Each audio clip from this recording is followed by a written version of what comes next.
You're tuned into the Writing Community Chat Show, the live streaming YouTube podcast that brings you the stories of authors, screenwriters, and more. Indie or established, this show's for the community, and we invite you to be a part of it. Head to thewritingcommunitychatshow.com for more info. The WCCS. Together as one, we get it done. Hello and welcome to the Writing Community Chat Show.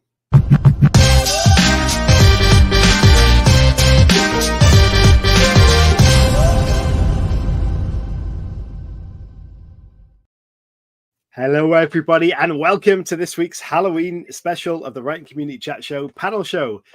We have the spookiest, the silliest and most spine-tingling Halloween party on the internet. Tonight we've got a cauldron full of fiendish fun and wickedly wild entertainment brewing just for you. And we've got summoned some of the most chillingly charmingly guests to make this Halloween a howling success, unlike this introduction. So grab your broomsticks, dust off your capes, and prepare to cackle with this with delight, because we've got a lot coming up in tonight's show, and hopefully enough laughter to wake the undead. I am here with my co-host, Mr. Hooley. How are you doing, Chris? I'm very good, thank you. How are you, Agate? Yeah, we are here doing the Halloween panel show. The panel show is something that we absolutely love to do. It takes a lot of effort and organization and a lot of effort from the people joining us, but it is a lot of fun. And we get to see a side of authors that you never normally get to see. Are we going to learn about authors and their writing career and their tips today? Absolutely not. This is all about having fun, answering questions, and having fun with you guys as well. So if you've got questions, throw at us. If you've got ghost jokes, ghost stories, get them in the chat and we will see what we can do with those as well. Yeah, so apart from that, Chris, I'm doing fantastically well. It's been a blinking long day in normal life, so I'm very happy to get to this point. Yeah, definitely. And, tonight's show is going to be really fun. They normally always are, the panel shows, which are great. There's a live tarot reading coming up. We're going to have spells. So I'm going to do the tarot, but I'm not very good. So if there's people out there that are good at it, then yeah, please join in the comments and things like that.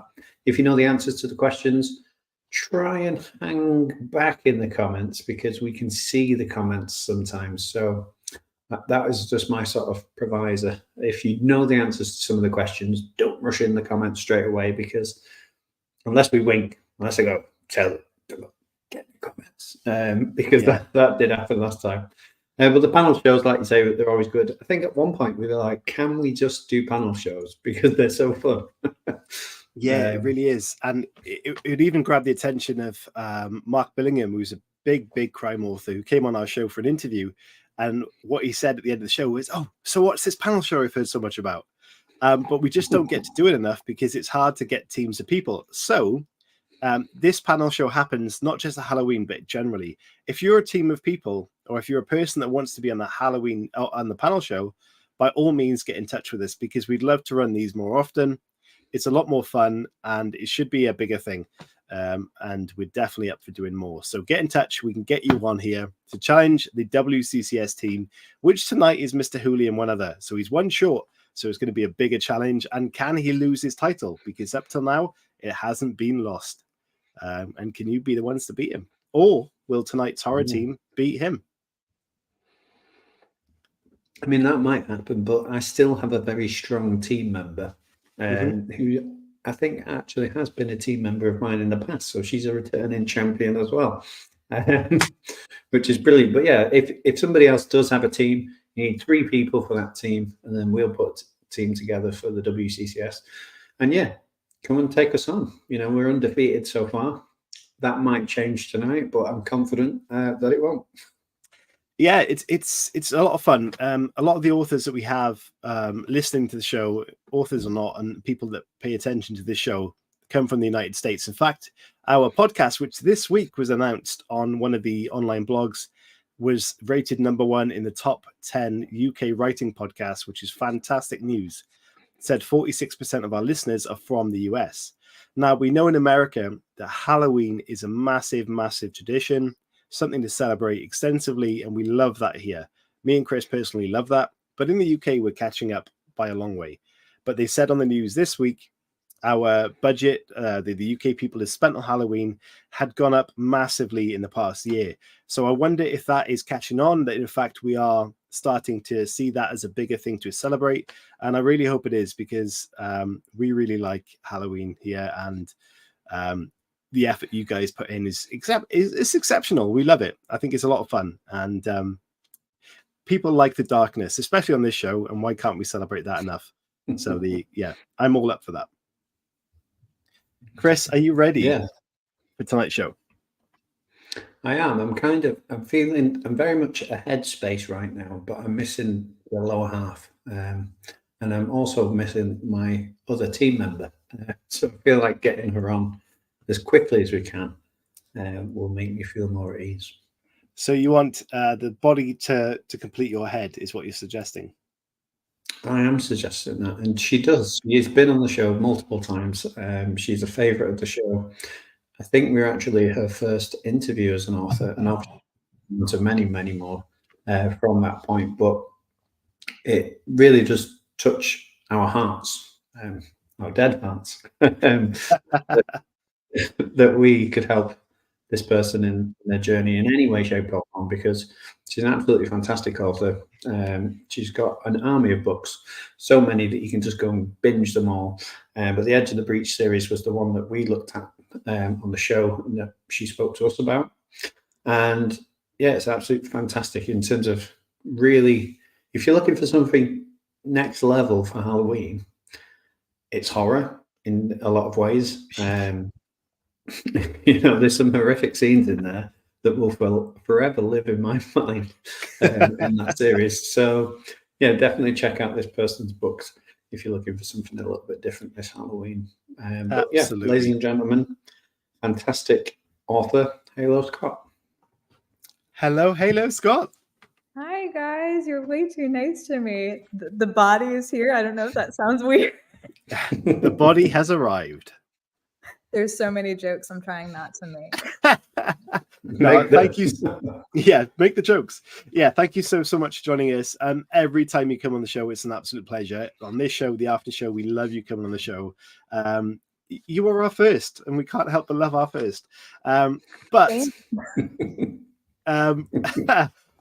thank you for joining us. How are you doing at the moment? I know you're a lover of the darkness, not the band, the time. How are you doing, and what are you doing to prepare for Halloween? Basically just lots of candy, lots of lights, and lots of costumes, really. Yeah, I'm doing really well. Thank you guys so much for having me. You're a pleasure. Ross Young, Mr. Hooley's best friend, is on the show on the comments, and he says, awesome work on the costumes. Well, thank you very much. So Halloween, like we mentioned, is so much bigger in the US. Have you any idea why that might be? Because I really want us to catch up and do things on a bigger scale here, but it's not quite there yet.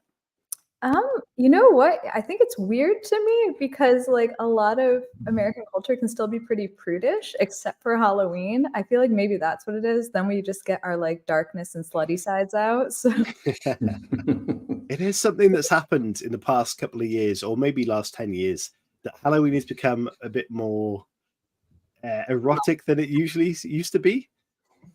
Especially in the UK, I know that for sure. You see people wearing costumes that you're like, is that Halloween or is it just slutty? But it is what it is. Says the guy with his shirt open. It's not slutty, it's what the Joker wears. In fact, the Joker in the Suicide Squad didn't have a top on. I know it's Halloween, but I wasn't going to scare you that much.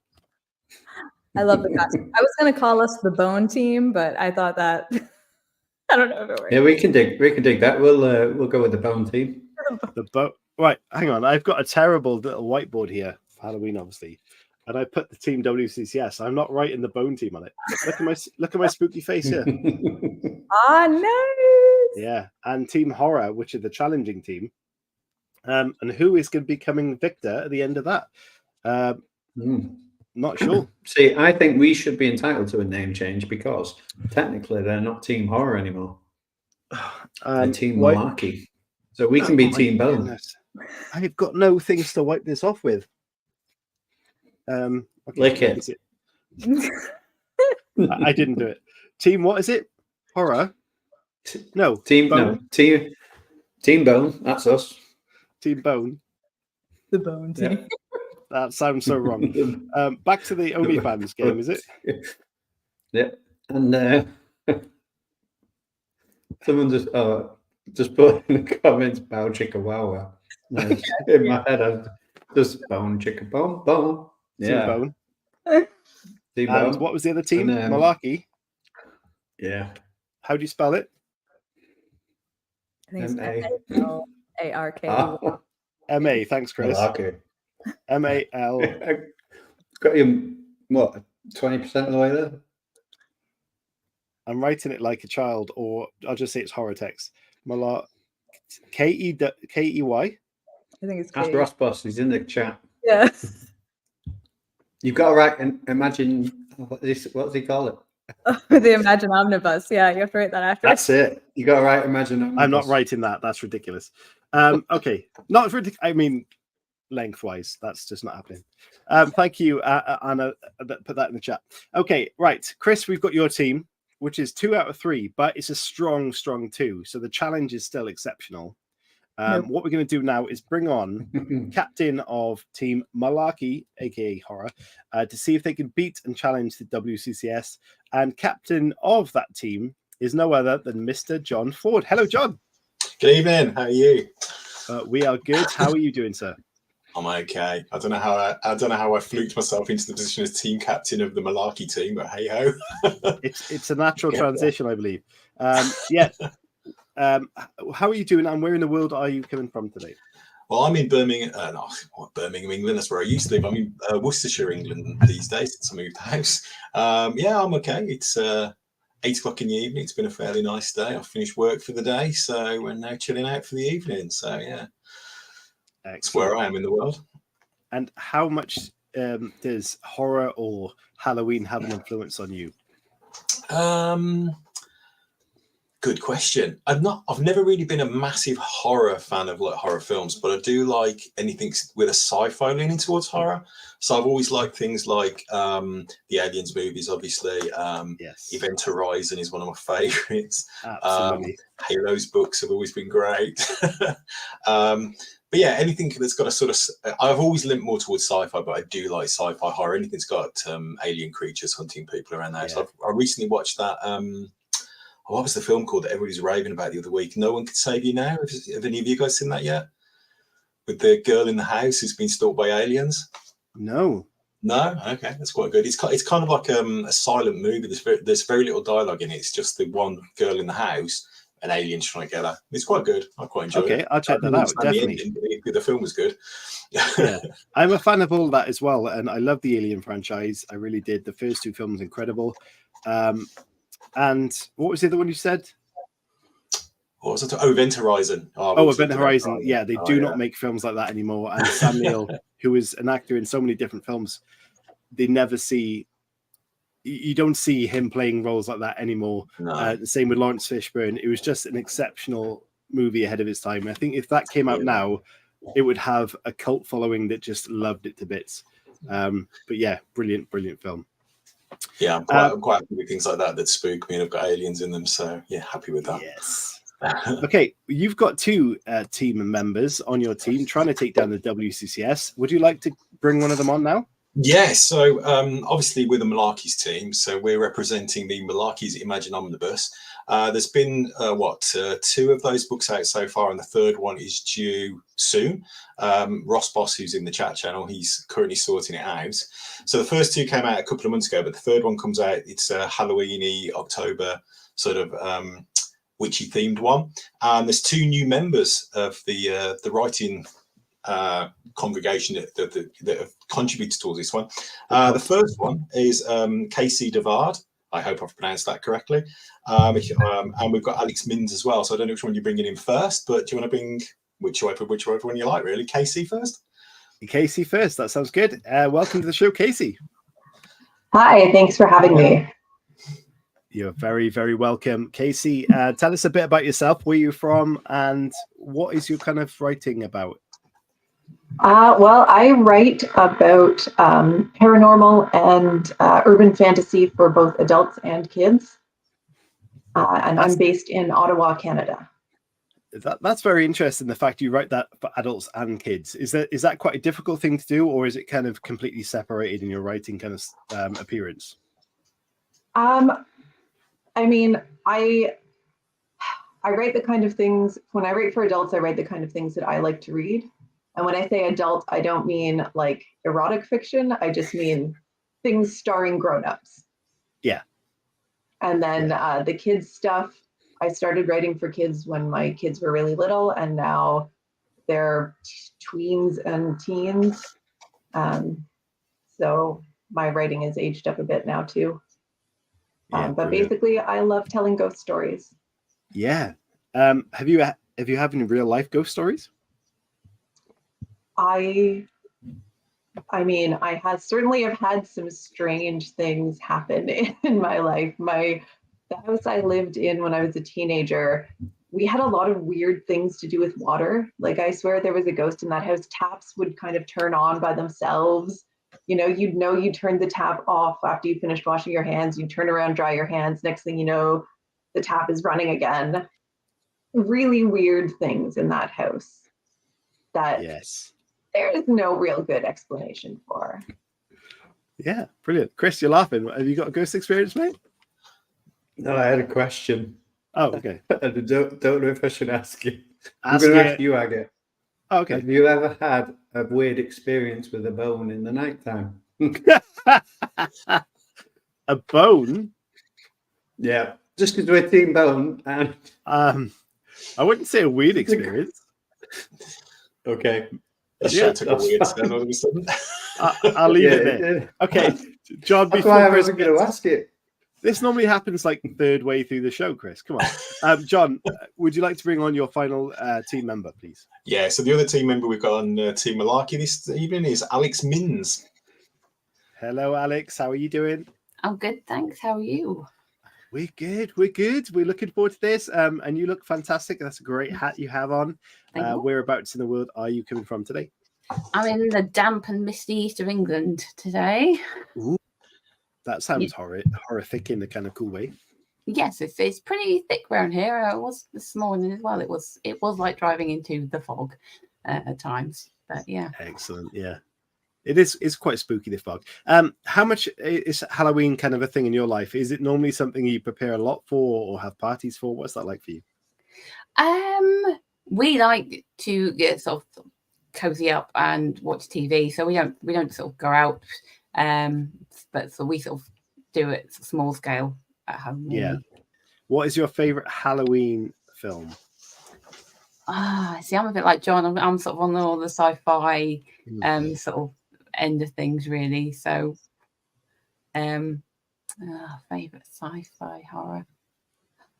Just Halloween film. It doesn't have to be sci-fi or horror. Yeah. I mean, you can't beat Hocus Pocus, can you really?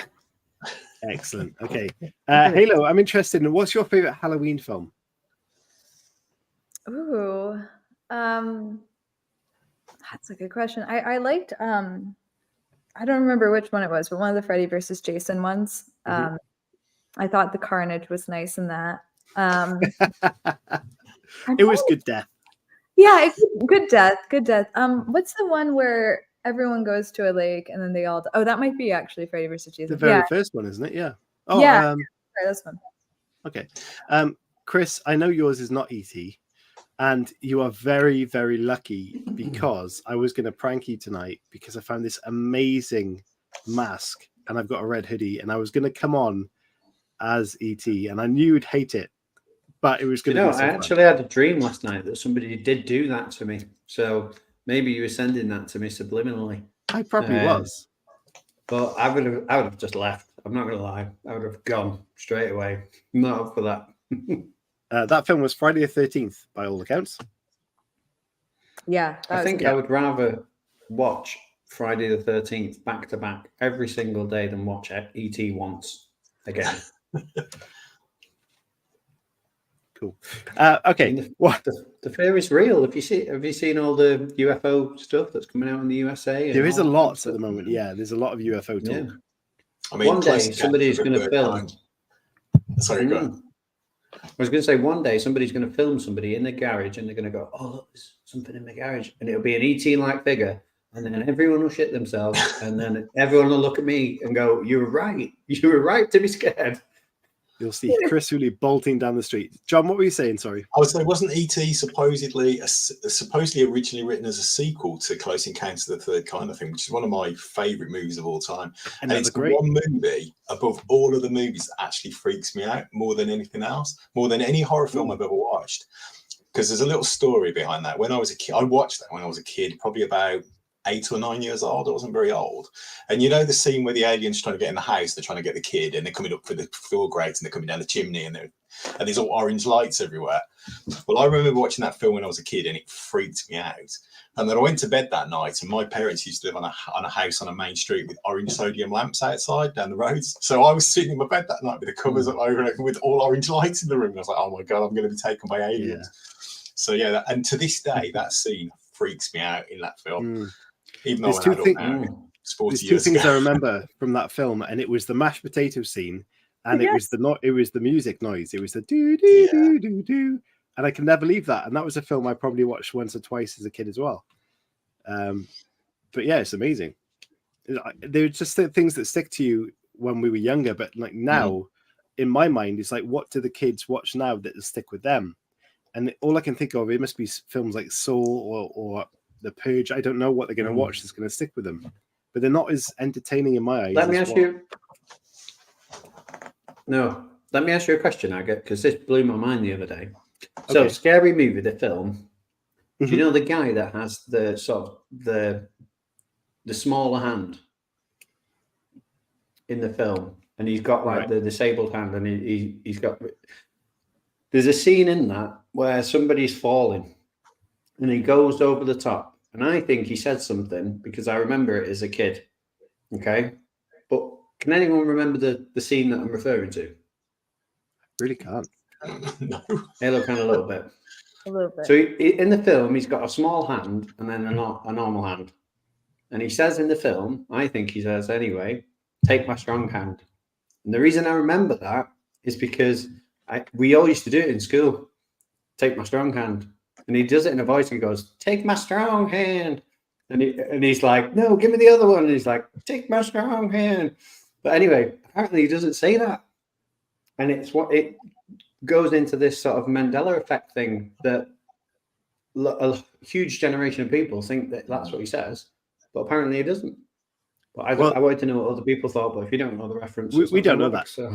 But the biggest mind-blowing thing this week is going around that the Mario Brothers, Mario in his game in the films, what does he say? His catchphrase? It's a me, Mario. Right, that's what everybody believes, but apparently it's something else that sounds very similar because it was made by Japan company that basically says it's me. It sounds very similar to that, but it basically means Super Mario. So he's saying Super Mario in Japanese, but we all think it's me Mario, but it's not. Yeah. Anyway, enough of the weird trivia. Let's get on with this. Mine was a horror film, at least. Yeah, I thought it was very good. Okay, what we're going to do is go into Flash Fiction, which is round one of the show. In Flash Fiction, what we're going to do is, once I find all the questions, that is. Oh, no, sorry, take that back. What you're going to do, you need a pen and paper or pencil paper. Have you got one of those handy, or a keyboard and a screen? Yeah? Yep. This quiz, it requires the audience's effort. And what I mean by that is there's a Google form in the link of the description of the show that you need to access so you can vote for your favorite whatever is going to happen right now, which is, in fact, it's a blurb for a film or a story that these guys are going to create in the next scene. It's called Frightening Fiction, and the Google form will allow you to select whoever you want. Let me just check that is it's not up to date. 1 second. Chris, will you do one thing and chat a minute? Because I just need to update it. Sorry. Yeah. Mandela effects. That's strange. Don't really know what to say. Hello. Let's say hello to people, actually. Sarah, Yeah, hello. You are late, but hello to you in the chat. Jodie Cook, hello to you in the chat. I can't put people's names up because Chris has banned me from doing that again. I have not. You're a co-host on this blinking show, mate. Well, I can't put their names up. But hello to you guys anyway. I would like to put your names on screen, but Agate has restricted that from me. Linda, hello to you. Mashed potatoes. I vaguely remember Chris talking about that scene. I'm guessing that's what you're talking about. Unless you're having mashed potatoes for your tea, and in which case I hope you enjoy them. Drew, who's a fan of the show, and we've had him on the show, he says, I like Scream. I don't know if he's what? That's it. Says, I like Scream. I think he means the movie. Scream. Yeah. Okay. Yeah. Right. So if you go to that, it should now say all the members of tonight's panel, and it's called Frightening Flash Fiction. What we have is these authors need to create a short story, a blurb, essentially, very quick blurb, and they've got. It used to be 1 minute, which is very difficult. I was going to make it 2 minutes, but when I made the video to cover that 2 minutes, it became 3 minutes. So they got a whole 3 minutes to do this. But what we need from you guys are 3 words that you need them to include in that blurb. So if you could, in the chat right now, write down 3 words you want them to put in the blurb, and we will choose them out of those entries. And that's what's going to make it even more fun. So let's have a little look if any have come in just yet. Not quite yet. So you will have, when I say play the video, guys, and when it comes back, you'll have a 3-minute timer of a video. And what you guys will watch when they're writing their blurbs is an AI created story about Chris and myself going on a Halloween adventure. So you get to enjoy that whilst the authors are writing their short story with the 3 words that you put in there. And then at the end of that, please go on to that form and vote for the winner. So the very first word we have, and we will put into that, is from Jodie Cook. And that is, please write this down, discombobulated, which is a great word. Thank you so much for that. Jesus. No, discombobulated, Chris. Yeah, discombobulated. Jesus, that's where I'm going with it. Jodie's going for it with the comments. Let's have a little look if someone else can put any in. Oh, sorry, Anna's put in mummy. So we've got mummy, discombobulated. Are you ready for your final one, which is from Linda? In fact, I'll give you a choice. Do you want Adria? She's got one. Linda's or Morningstar? Ooh, I do like marshmallow peeps. I feel like would be really weird, but I mean, everyone else can vote too. No, you've called it marshmallow peeps. So we need in your blurb, you got 3 minutes, which is plenty of time. Marshmallow peeps, mummy, and discombobulated. Have you all got that? Is there a genre or just? Well, it's Halloween. It's Halloween Halo. You should be great with this. It's your bread and butter. So while you're writing that down, I'm going to play the intro to this little round. And of course, Chris, I made videos. You love these. So here's the round. I'm going to be distracted. I'm not going to be able to do this. You got 3 minutes.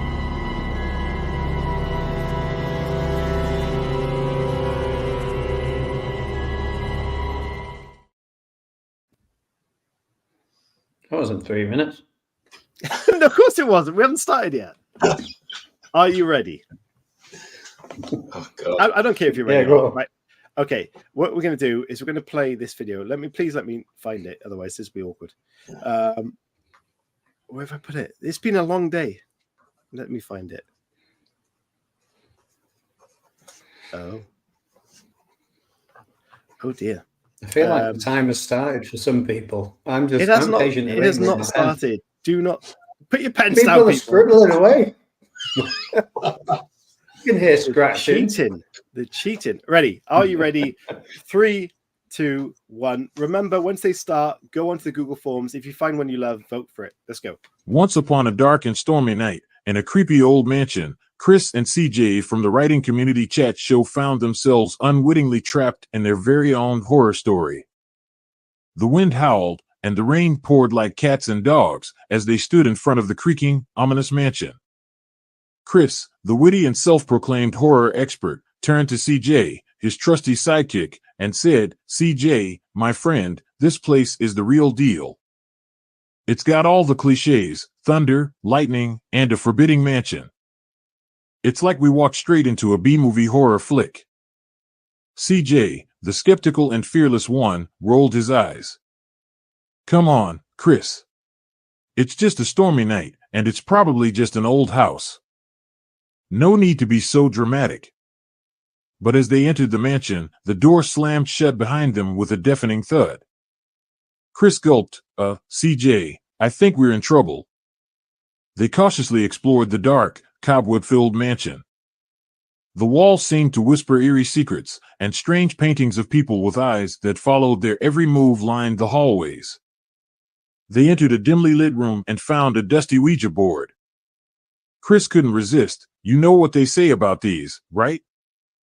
Let's see if there are any friendly spirits here.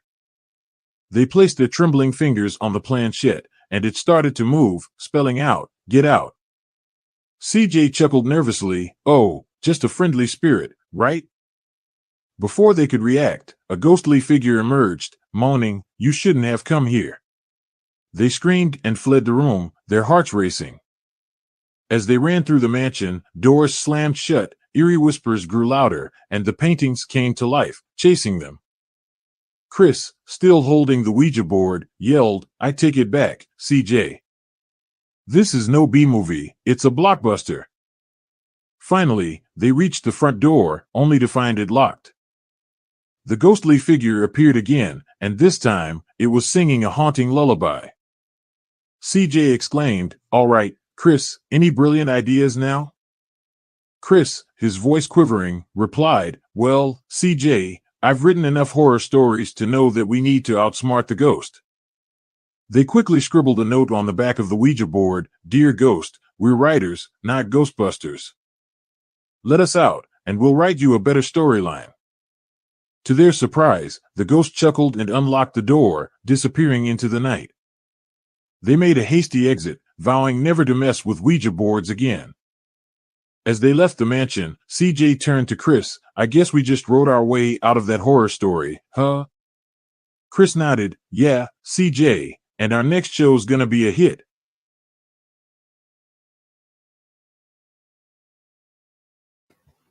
So, pens down, people, pens down. How did you like our AI horror story? I think that was pretty random, but also quite fun. People like couldn't concentrate while I was trying to write. You're trying to listen and write? Yeah, not great.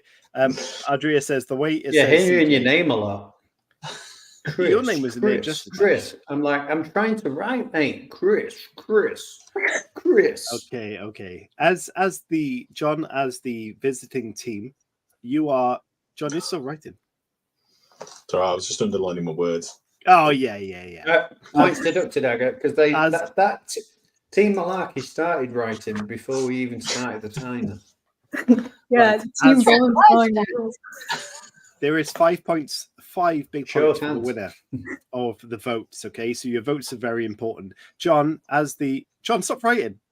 I'm not writing. I got my hands in it. Anyway, you get to decide which one of your team members, that can include yourself, who starts their first story. Alex can go first. Oh, thanks, John. Alex, let's hear your blurb with those 3 words, please. Okay, all right, here we go. The Marshmallow Peeps gang have had the worst year on record. After losing their leader in the summer, the discombobulated trio are trying to recapture the magic of their glory days. Unfortunately, Nate takes the magic a little too literally. One dark night, he decides to invite the gang to his Halloween party where he's going to bring Sasha back from the dead. But Sasha never returned, but it wasn't the failure they expected as the mummy knocked on their window. Excellent. I like that. Thank you. Yeah. Brilliant. Okay, over to Chris Hooley's team. Chris, are you going first or is Halo? It's up to you, Halo. What do you want? I don't mind going first. Or Yeah, you can go first. Make a decision, Chris. Captain. All right, I'll go first. All right, then. So, Sarah, don't ask me why this person is called this because I have no idea. Sarah Jane Jones was having a great night at the Halloween party until her friends brought out a bag of mushrooms from Egypt. The Night of the Living Mummy was written on the side of the mushrooms. 45 minutes in, she was discombobulated, and the experience had started to kick in. The marshmallow peeps arrived, and her skin started melting from her bones. Yeah. That's all I got to do. I like that. Another good one. The standard is high here, guys. Okay, back to John. You or Casey? Who's going next? Shall I go next? I'll spare Casey. She can go last. Oh, right. Are you ready? In a world where you need to hide away from the monsters of the night, a noise in the dark will leave you discombobulated and crying for your mummy. But she can't help you now because they're here. They're coming for you. They'll eat your souls. They'll tear off your head. They're the killer marshmallow peeps. Rated R. Oh, yes. Love it. Oh, That was brilliant. I kind of feel like I went for more of a movie trailer vibe at that point. Excellent, that. And Smexy. That's a brilliant word. Movie trailer voice, 10 out of 10. You've got a lot of comments coming, a lot of love for that. Okay. 11 out of 10. Oh, my goodness. The power is strong on that one. The force is good. Okay, Chris, I'm guessing it's Halo because that's your only other team member. Go for it, Halo. Sure. I kind of want to borrow John's voice. Yeah. In a world. Go on, then carry on. I'll just start you off. Do it, Halo. You can do it. I wish I could. I really can't. I can only do like some weird accents. But yeah. Anyway, the basement shattered. Concrete belched old bones and rusted blood from its hollow depths. A mummy's withered, threadbare hand reached from the discombobulated floor. Dissonant streaks pierced the child's ears. He stood by the door, mouth agape, marshmallow peeps oozing between his trembling fingers. Mine. The mummy rasped through its rotten maw. Mine. Its gnarled fingers grasped a fallen marshmallow, dipping it in rusty blood. A massive chick emerged from the ruined basement, born from ancient blood and the child's screams. The world would only know stranger things from now on. Oh my goodness. That is exceptional. That is true, brilliant writing there. That's strong. How am I supposed to go after that? It's all strong. It's all strong. Okay, Casey, you got to finish this up. Go for it. And as soon as Casey's finished this, guys, please go onto the vote-in link and put your votes in. When 10-year-old Emmy receives nothing but marshmallow peeps while trick-or-treating, she's so discombobulated she reawakens a mummy to wreak vengeance on her neighborhood. Nice. Short and sweet, impactful. Love Brilliant. All of you got, oh my goodness, they were so good. It's so hard to write a lot of words in 3 minutes. You think you got lots of time, but it just disappears. It just. Do you know how much it used to be? This used to be 1 minute round. I think I'd have written a sentence, if that. Okay, guys, put your responses in, please. And while you're doing that, let's see if anyone else has any ghost stories. So we've had Alex talking about her ghost story. John, Halo, Casey, Chris, have you got any? I had something really weird happen that night. Unless you want to go, John, I don't want to interrupt. Oh. No, I was going to say I haven't got one, so you go. Did you say last night? I think it was a few nights ago. Oh, okay. I might have told you. It was really weird. I was having a really realistic dream where I felt like I was getting possessed by a ghost. And it was one of those dreams where like the dream felt realer than real life. And I woke up and I was like so disoriented. I didn't know who I was. I didn't know where I was. I was just completely like discombobulated. I was completely discombobulated. Yeah. I felt like a marshmallow peep, really. It's amazing how powerful dreams can be. And I've had some real weird ones recently, but yeah, very strange. And people can also have deja vu or future moments in dreams as well, which I think is very strange. I hope this isn't a future moment. Yeah. What about you, John? Any ghost stories in your life?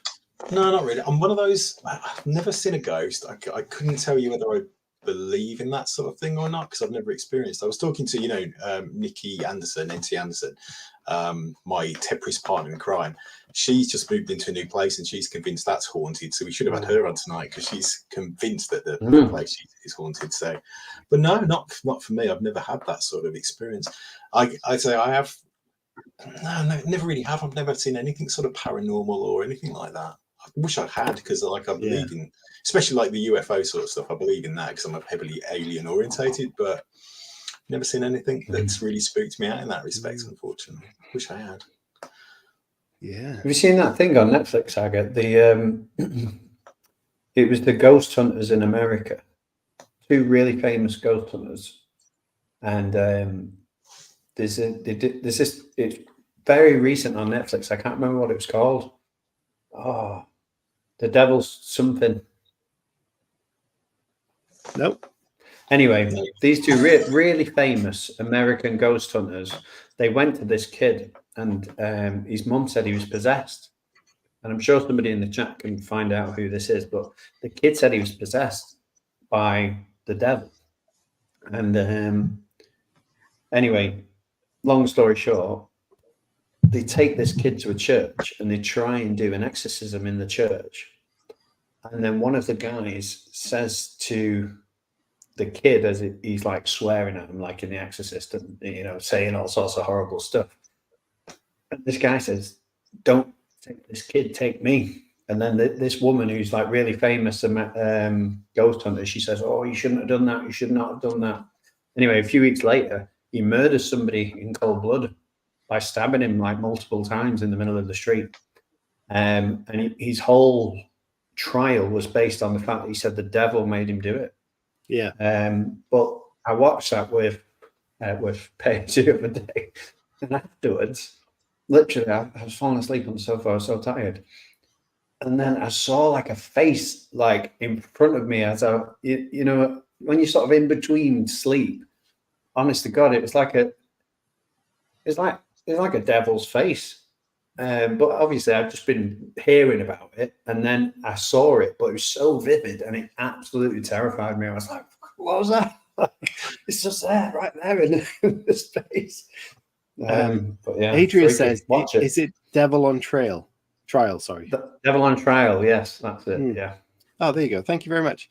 That sounds amazing and terrifying. We've had some Stranger Things. It was not that.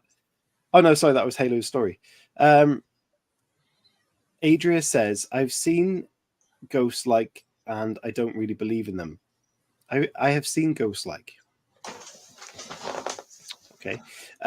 Linda says, I've worked in a haunted restaurant for 2 years. It's very surreal. That's interesting. And this is a good comment. Sorry, not that one. Anna says, John has mocks. Oh, my goodness. John has Fox Mulder vibes. I do love the X-Files. I have to admit. I probably should have mentioned that. I've just started rewatching those from the because they're on Disney Plus now on the Star part of that. I don't know if it's different in America, but I noticed the complete X-Files series are on there, and I started prowling through them again the other week. Great. They stand up quite well, apart from the fact they've all got really chunky phones, which makes you realise it was when it was filmed. But but no, I really enjoy it. But a lot of my sort of spooky experiences tend to be. I mean, you were talking about. I've never seen a ghost or anything, but I remember when I was a kid. Like I said, when I was a kid, I watched Close Encounters. I also watched Poltergeist for the first time when I was a kid. Probably about the same sort of age, probably about 9 or 10 when I watched that as well. And then my parents. Where were your parents, John? Pardon, sorry. Where were your parents when you were watching this film? I was as a kid. I was one of those people who used to go off and do my own thing quite a lot. I was very sort of independent when I was very young, so I used to watch a lot of films that I shouldn't have watched and read a lot of books and a lot of TV shows I shouldn't have watched. But I remember watching Poltergeist for the first time, and obviously that's based on there being their house was built on a burial ground and things. Well, where my parents used to live, the front garden had these like humps in it going all the way down. And I was convinced after watching Poltergeist that our house was on a burial ground and these humps were graves in the front garden. For ages, I was convinced that was the case. Never saw a ghost, but I was quite spookily convinced we were built on a graveyard for a long time. But that was quite fun. Someone in the comments actually said that they used to see ghosts as a kid. Yeah. I mean, there's a lot of people that believe in that. And excuse me, when I was younger, there was definitely things happening in the house I lived in. and I saw things, but they believe that's like an accessible thing that your brain hasn't quite got over yet. And there's lots of conspiracies around that. And they also have, when they talk about young people having past life, what's the word? Experiences. Well, not just that, but the knowledge. So like you see young people knowing how to fly planes and stuff like that. You see the pilots are kids and stuff. It's all very debatable, but also very interesting and kind of weird. Should we have? We're only in round 1, and my teammate needs to leave. I know. So sorry. Well, Anya's just popped into the chat, so maybe Anya can replace Halo. Not in any sense of. No, it's fine. Or if Anya is not ready or willing, then maybe Alex or Casey can jump on a Chris's team. Because we haven't done any points yet, remember? No, but I think keep Team Malarkey as is. Okay. Keep Team Malarkey. I'm happy for somebody to come in from WCCS who's watching now. If you want to get involved, we didn't think round 1 would take 45 minutes. But if you've got a spare 3 hours, then maybe you can join the team. I mean, if you guys go busy, please let us know. This is going out the window in the best kind of way. Whatever. Sorry, guys, I'm so sorry. Hey, don't be sorry, Halo. Your presence is worthy. We worship Queen of Darkness. We do. Bye, guys. Anya says, I'm in the car park, so it might not irk. York. Okay. You wanna go solo, Chris, for the next round? Unless it's the impressions round, yeah, I'll go solo. No, it's trivia. Have you got it in the bag? I'll go trivia. My points, I don't know. I love the way Anya went work, not irk, as if we didn't know. We get it. Okay, so brilliant. Let's have a look at the scores. And we do have a clear winner. And ironically, she just left. Halo Scott was a 50% winner, and we had votes for John, we had votes for Alex, and we didn't have that many in, but that's the vote. Okay, so Halo Scott has won the 5 points, and of course that was for Team Bone. Team Bone. So Team Bone has Halo. 5 points. Valuable contribution. Yeah, she came in. She talked. It was so good, though, wasn't it? It was really good, but I'm not going to lie. I would have voted for John if I was voting. Here we go. Look at scores on the door. Team Bone. Team Bone has won. There you go. Team Bone. They're 5 points ahead. Okay. So what we're going to do? I'm going to play the video. I appreciate how long this is taking, guys. So if anyone actually has, this is always chaos. If anyone has time, they need to go, let us know. But hopefully you've got the night. And I know in America, it's like 4 PM. You've got plenty of time. Okay. So round 2 is the trivia round. So I'm going to play this little video, hopefully find the questions, and then we'll ask them. So Chris Hooley is representing the WCCS all on his own like a legend. And let's see if he can get it done, as we say. So here's the video, and let's get into it.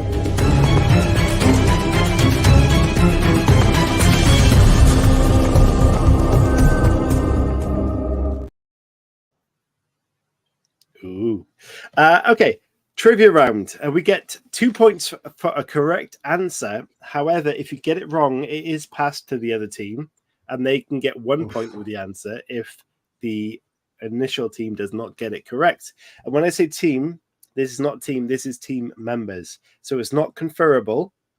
It is only a team member gets to answer. And if they get it wrong, it goes across to the other team.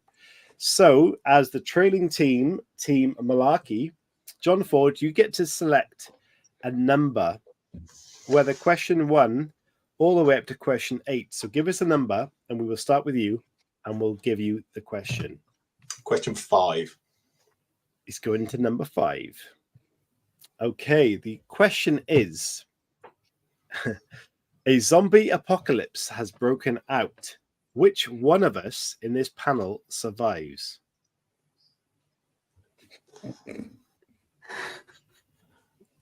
It's just.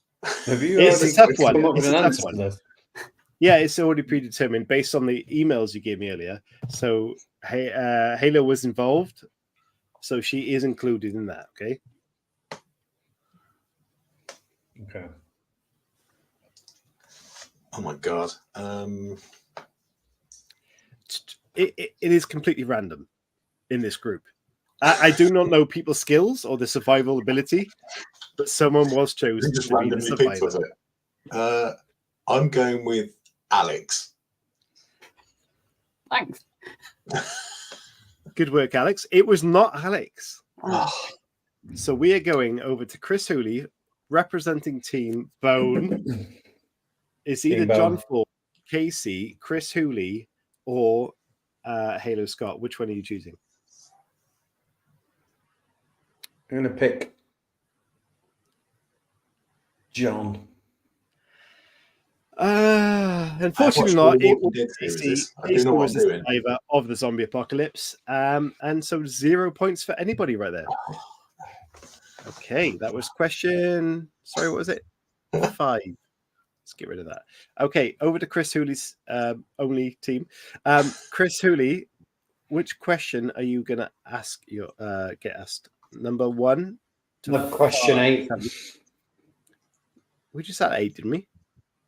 We had 5. No, you had 5. Oh, apologies. Okay, question 8. What You're do asked you 8, get John.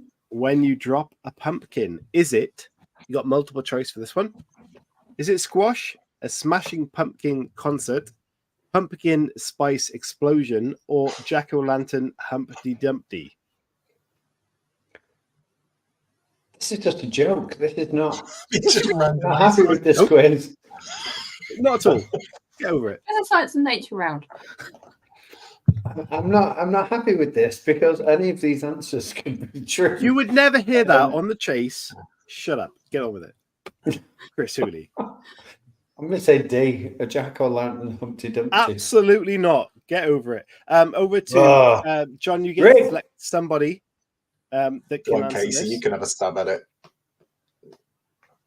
Oh, I mean, I really like puns, so I guess I'm going to go with squash. Yes, Casey, it is squash. Yay. You get a steal point there. You are on the board. Team Malarkey has their first point tonight. Well done to you. Squash, Chris. Come on. Squash. Even A smashing pumpkin Jody says concert is squash. It's better than obvious. that. It's obvious. How is it It's obvious? going to be orange It's a squash, isn't it? Anyway. Oh, God. Okay. Back to I thought John. these were going to be serious questions. That's why I thought I had a chance. They are Not serious agate questions. rigged fanfare questions. Come on. Yes. Mental. It's One of the trivia best in questions- elusive term, isn't it? One of the best questions this show has ever produced is Hannibal would eat someone on the panel. Which one would he eat first? I love that question. So get over it. Okay, John, who else is going to ask, get a question from your team?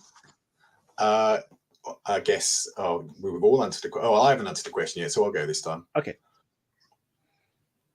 Question Which 1? one? Oh, question 1. Yeah. Okay. In The Nightmare Before Christmas, what is the name No. of Jack Skellington's dog? Is Isn't it Zero or something like Zero, that? Zero. Hey. Ghosty, McBoneface, Sparky, or Fido? My wife is shouting at me from downstairs because I heard this is that. her favourite film. I'm sure it's got Zero. It is Zero. It's 2 points to Team Black. Tell us, because we heard of that. It's, there. when I I've got disappeared all before the half show an to hour try and find dedicated. something to wear Halloween-y, and I found my Ghostbusters t-shirt, I was actually asking Jess, who's my wife, where her Nightmare Before Christmas jumper was, because she loves that movie. We went to see the concert with the movie, in London a couple of years ago. It was great, nice. awesome. Brilliant. She'd have shot me if I hadn't got that right. Brilliant. Okay, Mr. Hooley, what question do you want? We got 2. We've number got 3. 3. 3. You might know this. Okay, in Bram Stoker's Dracula, oh my goodness, what can ward off vampires?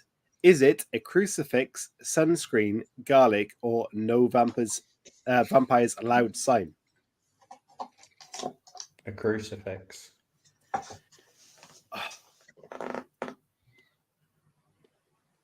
It is not a crucifix, Chris Hooley. Oh, God's sake. Right. John, who are you selecting to steal this question? In fact, the team can steal. Anyone know the answer? I would have gone for C, garlic, unless anybody knows any differently. Garlic. Really want it to be D, but I'd love the sunscreen one. That'd be great. But yeah, garlic. Okay, but garlic's our final answer. You are correct. You steal another point. So it currently, despite the big 5 points that Team Bone took at the start of the show, you are just 1 point behind right now. This is a dramatic comeback. How many? You've got a few questions left. John, who's next? Casey can answer next. Garlic being referenced. Casey, what number? Oh, did we do 7 yet? No. Yes, we have. No, sorry. No, we haven't. We haven't done 7 yet. A zombie apocalypse has broken out. we Which did that one one. of us does That's not even question. sorry? Which Wasn't one of us dies first? Oh.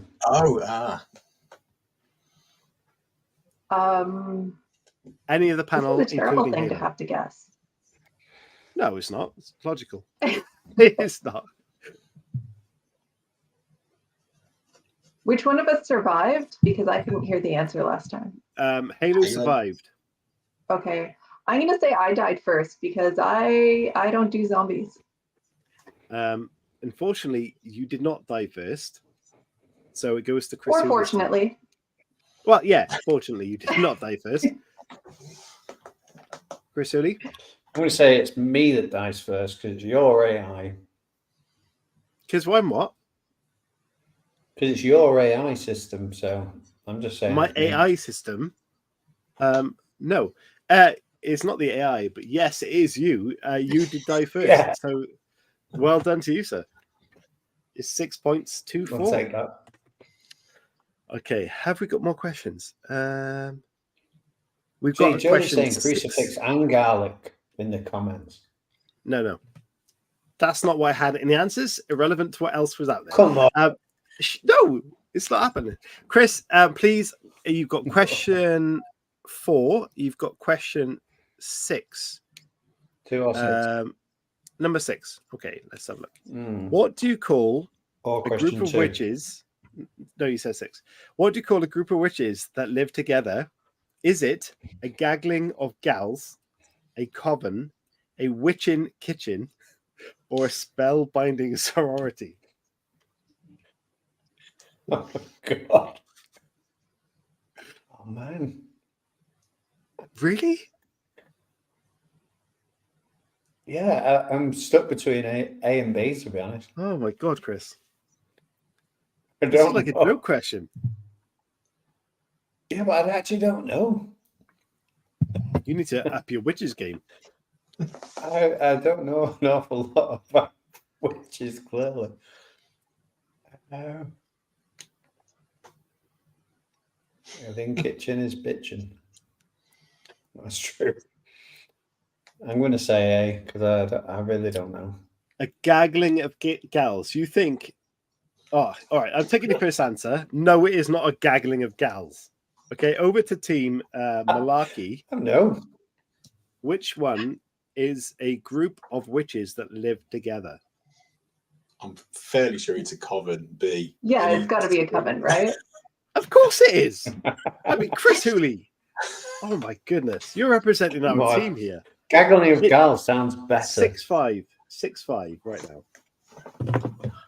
A gaggle of gals. Is that 6-5 to me? No, yeah, I'm still in the you're lead, 1 it's point all right. ahead. Jeez. That's okay. Okay, we've got one question. I don't left, know I that much think. about witches. Okay, we got question 1. Or Did I take question 1? Question 1's again? been done. sorry, Yeah. question 2 we and should question only 4 have left. 2 or 4. Yeah. So, John Ford, any of your team members? Yeah, it's question Alex. 2 or 4. Go, Alex. Alex, 2 or 4? 4, please. Question 4. Who is the main antagonist in the Friday the 13th film series? Is it Michael Myers, Freddy Krueger, Count Dracula or Jason Voorhees? Just checking, make sure I don't make some stupid mistake here. It's Jason. Yeah. Chris, quick in that answer. Jason Voorhees. Absolutely correct. Well done to you. That's 2 points, which puts you in the lead. 2 points. I thought they were No, it's 2 for a correct answer from the team, and 1 for a steal. So, Chris, you're currently trailing by 1, and you have 1 question left. Are you ready for this? Yeah, go on. Okay, let me change that to 2 because it was not 1. In the movie Hocus Pocus, what brings the Sanderson sisters back to life? Is it a black flame candle? Hey. Are you sure? Yeah. Do you want to hear the rest of them? No. Okay. It is A. Well done to you, sir. Which puts you 1 point back in the lead. Damn it. Yeah. Well done. Can you just say Reddish? Who is Reddish? Reddish. They can do on. That's what they can do. Offer promotion to your channel. I'm Yeah, sorry, good. dudes. We work hard on our channel, and we don't have a fund to do promotion. But thank you for commenting. We appreciate that. I think Hooley's point should be worth more because of the handicap. What handicap? Yes, He's an knowledgeable dude. Clearly not. A gathering of gods. Would Alex or Casey have known the answer to that last question? Because I would have got that wrong, and Jess, my wife, would have killed me because she watched The that Hocus film all the Pocus time. one. I knew the Hocus Pocus one. Oh, that's all right. So did I. Yeah. Of course, the Virgin at the candle. No, I'd have said the book or something. I'd have got that well wrong. Yeah. Okay. Right. We finally moving on to round. Is it 2? 3. 3. Only 2 rounds. How many? I'm supposed to be doing tarots or something for a break. Yes. So this is the break time. Anya, if you're watching, I think she was earlier. If you could do the spells, please jump in. If not, we're getting just a single tarot read from Mr. Hooley. I'm going to play a little video, which you guys, I'll drop you off screen, and Chris and me will do a live tarot reading. How that works, I have no idea. And Chris is new in the practice, so let's see how that unfolds. So right after this video, if you need to guys get a drink or off you go for a little bit, you have a little time. So spells and tarot coming right up.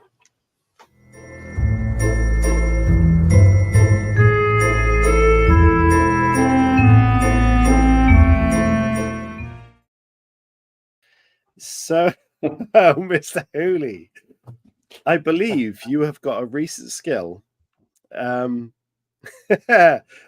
involves tarot reading. Hello, Julie. I wouldn't say it was a skill. Good and spooky. Yeah. So tarot reading. Before you get these cards out, please explain to us why, in the first place, you have them, and what your kind of inspiration was to get them. Do you know what I mean? Because it's not something a lot of people do. And in our fictional AI story, we were dealing with Ouija boards, which people take the piss out of. But why tarot cards, Chris Hooley? Because where's my? Do you know what? Really, really not so funny story, but I'm going to tell it anyway. Please do.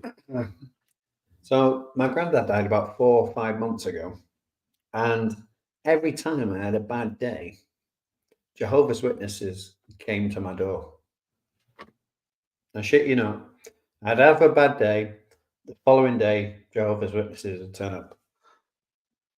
And one time they gave me a Bible, and I was like, you know, I'm going to read bits of it and things like that. And then I kind of really opened up my mind to like different spiritual things. Mm-hmm. And someone said to me, "Oh, you should try tarot." So I was like, "Yeah, I'll try it." So anyway, I did, and I got a little book.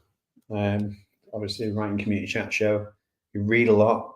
Got myself a book, and I started doing it. And you know what? It was really scary. It was really eerie.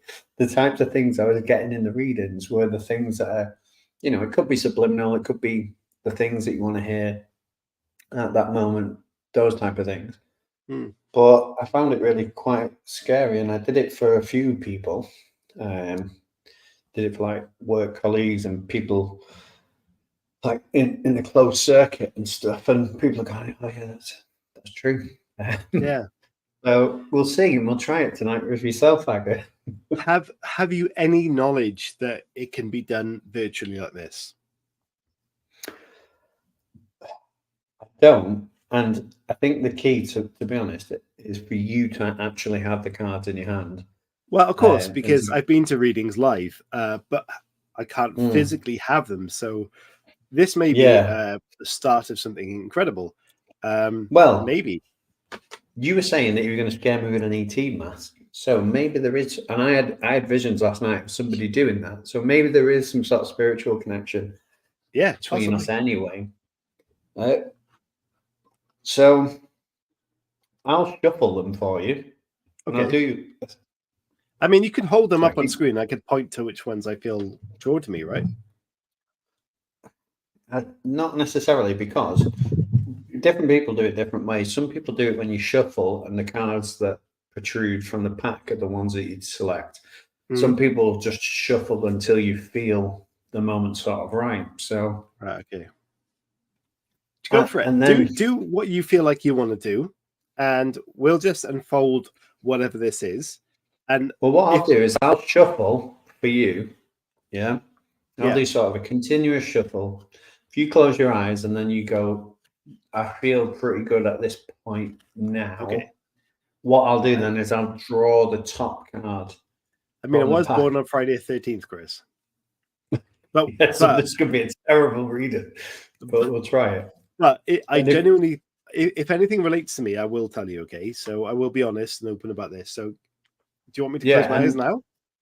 Yeah, close your eyes. And then if you just feel a sort of like, we're here together as a group. So if you feel any moment, I'll stop shuffling. I'll just continue shuffling, but I'll stop. And what I'll do is I'll take the top card, because I can't really see any other way around it than that, to be honest.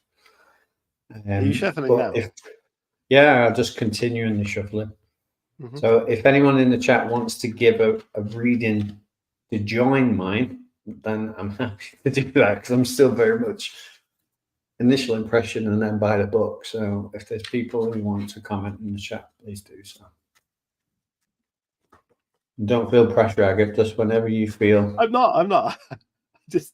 I also want to take this sarcastically and wait for 5 minutes. But I'm not going to do that. No, don't do that. Just follow your intuition. Yeah. Oh, one actually fell out then. So I'm going to go with that. Is that a thing? It's a thing. Oh, shit. What was that? Oh, swords. I'm cool as fuck with swords. Yeah, Ace of Swords. Yeah. Just looking at it, looks like opportunity, grasping opportunity. You can see in the background, obviously, you've got vast landscapes. You've got the fist that's grabbing hold of the bottom of the sword. You've got the crown at the top of the sword there. But I'm going to double check with my book because, like I said, I'm very new. But Ace of Swords, let's find out what this is all about. Jody says accurate. Oh, and tell him when to stop. Tell him to say when to stop. Which we did that.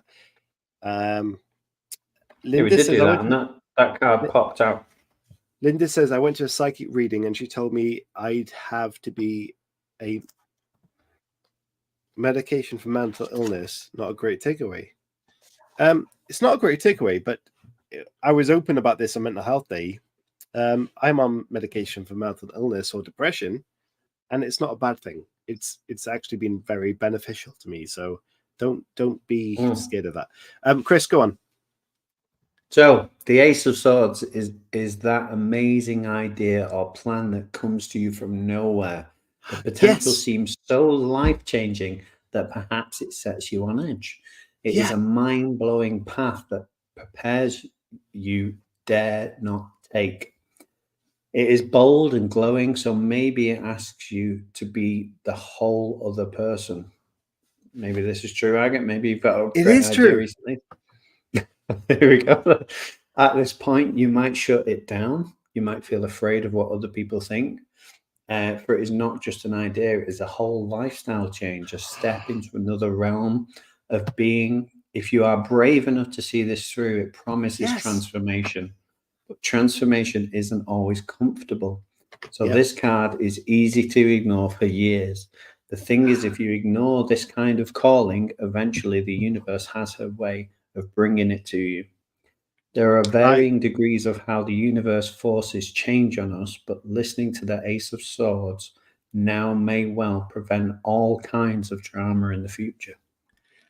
That explains a thought I had today 100,000%. And that, do you know what that was? Well, you don't have to tell us, but yeah, but no, it's what we discussed before. The business plan I put together for the writing show Creative Lounge.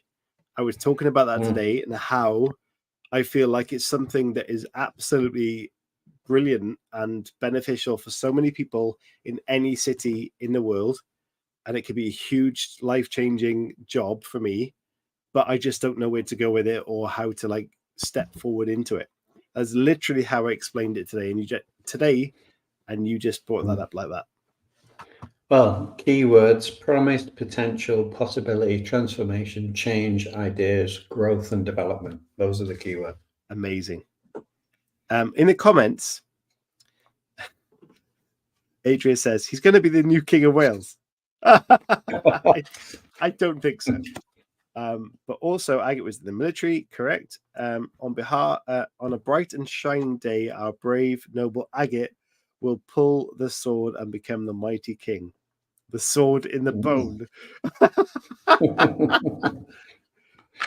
Nice. But that genuinely makes complete sense to me based on the discussion I actually had today, which has been a discussion that's been very quiet for about 2 months. That is quite weird. Well, we'll keep shuffling and see what we come up with next. So again, same sort of principle. It's weird actually, because I was shuffling normally for ages, and then when you said stop, a card literally just fell out in front of me. Oh, sorry, you got again. I was pouring the rum. Yeah. No, it's all right. You pour your rum. You feel comfortable. I'm just gonna touch you virtually. Touch my bone. I will touch you. Stop. Right. That felt jumpy. There is a bit of a. This is where the cards are at. Okay. So do you want me to? I could take the highest card. You take what you feel you need to take, dude. Well, this is you. So you have from here. Oh. I'm feeling that card under your thumb, for what I can see. So left a bit there, that one. Here. No, left. No, left. Your left. This. Yes, that one. Yes. Right. Okay. So this is the Emperor. Okay. What does that mean? Well, let's consult the book again. So I'm King of Wales, and now I'm also an emperor. You are. I mean, if people in the chat want to share their expertise, then I'm more than happy for them to do that. So the Emperor. Over time, I've come to see the Emperor. So bear in mind, this book was written by a woman. So I've come to see that the Emperor appears in all shapes and sizes. And of course, this does not have to be male. In my early tarot days, I saw this guy as a dictator full of war and air. These days, I have chosen to make him more mellow, more like the kind of an emperor I can get on board with. And the world too has mellowed and expanded with our improved access to other humans. Thanks, internet.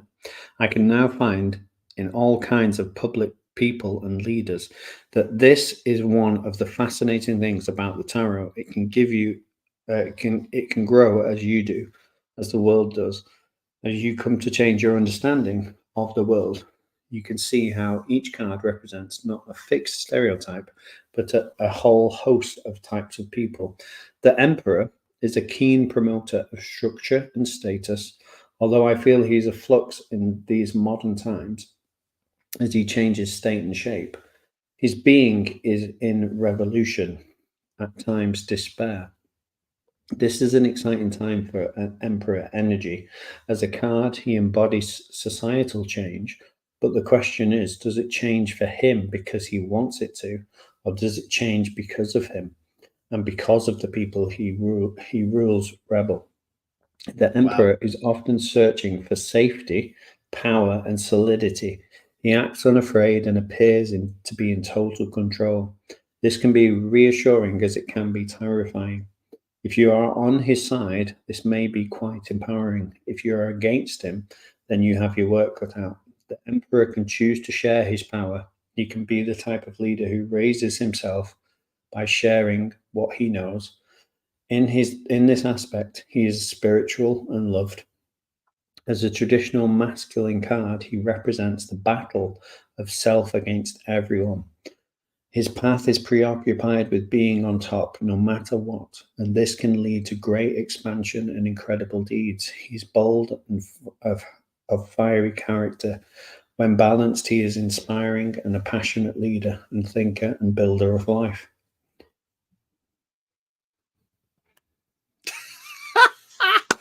Just the comment from the saying that Chris has big D energy. A lot of that also related to how I very much feel at the moment, genuinely with my plans and ambitions for this show. I'm not being weird about that. That is actually how I feel. Not big D energy, but also productive and I relate to that very well. So far, 2 cards you've pulled out are very much relatable. We've got one last one. Yes, please do. The Emperor. Let's see what people are saying. I mean, big C energy. Absolutely. Someone picked a card for me at random. It was Justice. I picked a random card with a generator for Hoodie. It was Justice. I love that. I love that people are picking random cards for me. And Justice. Does that feel relevant to you? Oh, yeah. I'm not going to go into it. You made that about sexual. That's weird. You went, oh, yeah. It wasn't. No, I didn't say, oh, yeah. You did. You went, oh, yeah. The yeah was short. But yeah, Justice sounds good. Right, one more because we need to get the panel show back up and going with the next round, which I can't remember what that is, but we'll find out.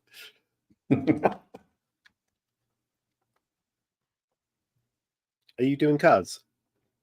I'm still shuffling, mate. I'm waiting. I'm multitasking. I'm on Twitter. I'm on X right now. Look and see if focus on my hands. Oh, focus on the bone. Are you shuffling cards there, or are you doing something else? I'm shuffling cards. Okay, yeah. We're waiting for you. Hooli is a naughty boy.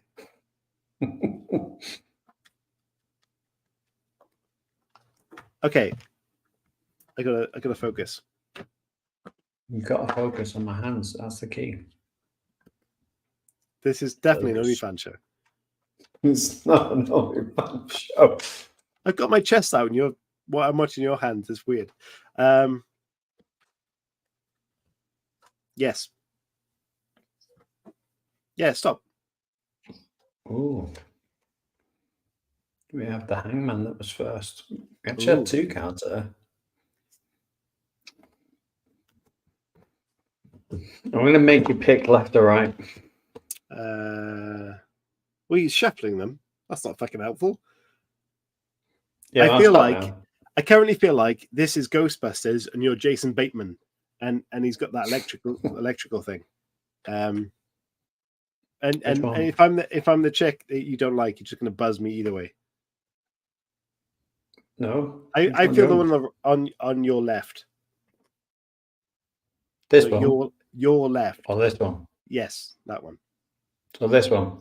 Yeah. Right. Okay. Jody says because I pulled out 2 cards. Mr. Hooli is a high priestess. Page of Pentacles.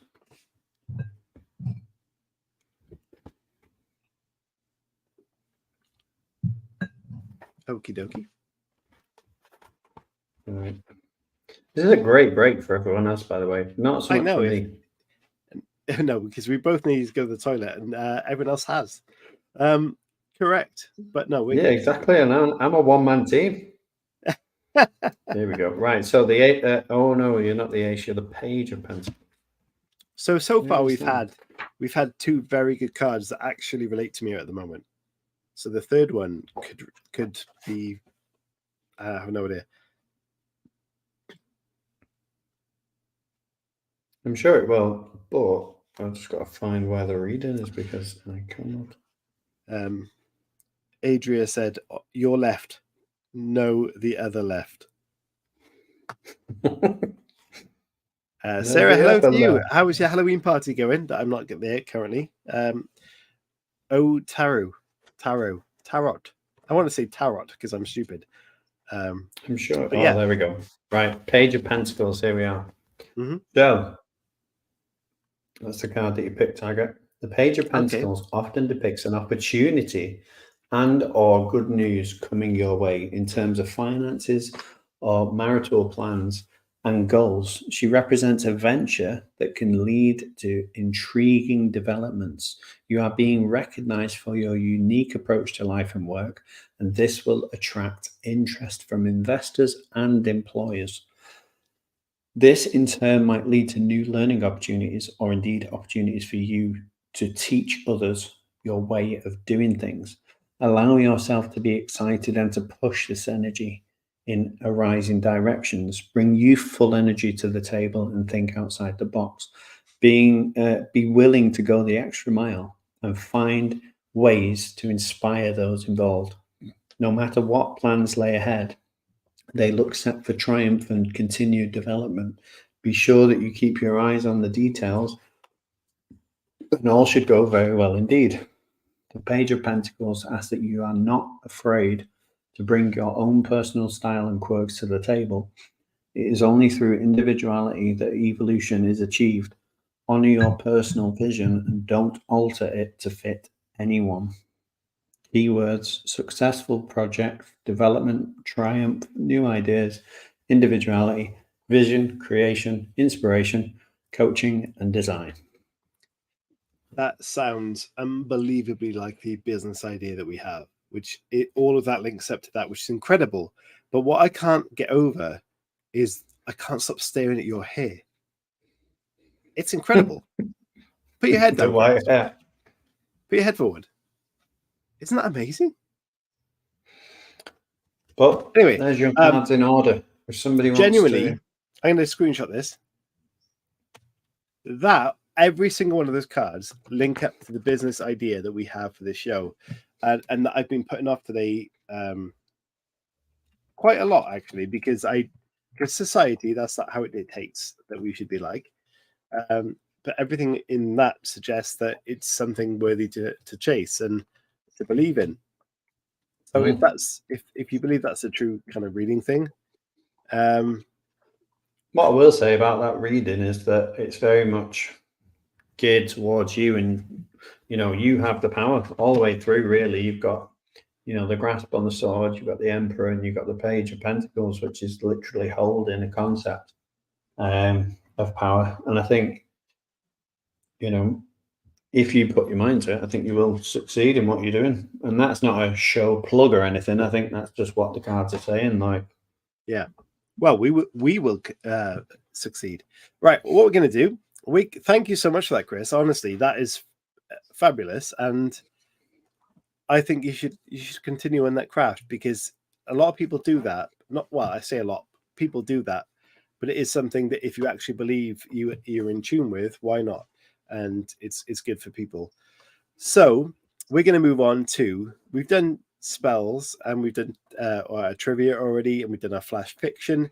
So we're going to move on to the impressions round, which is going to be very awkward because Mr. Hooley is on his own. So what we're going to have to try and do is split the team so it's 2 and 2.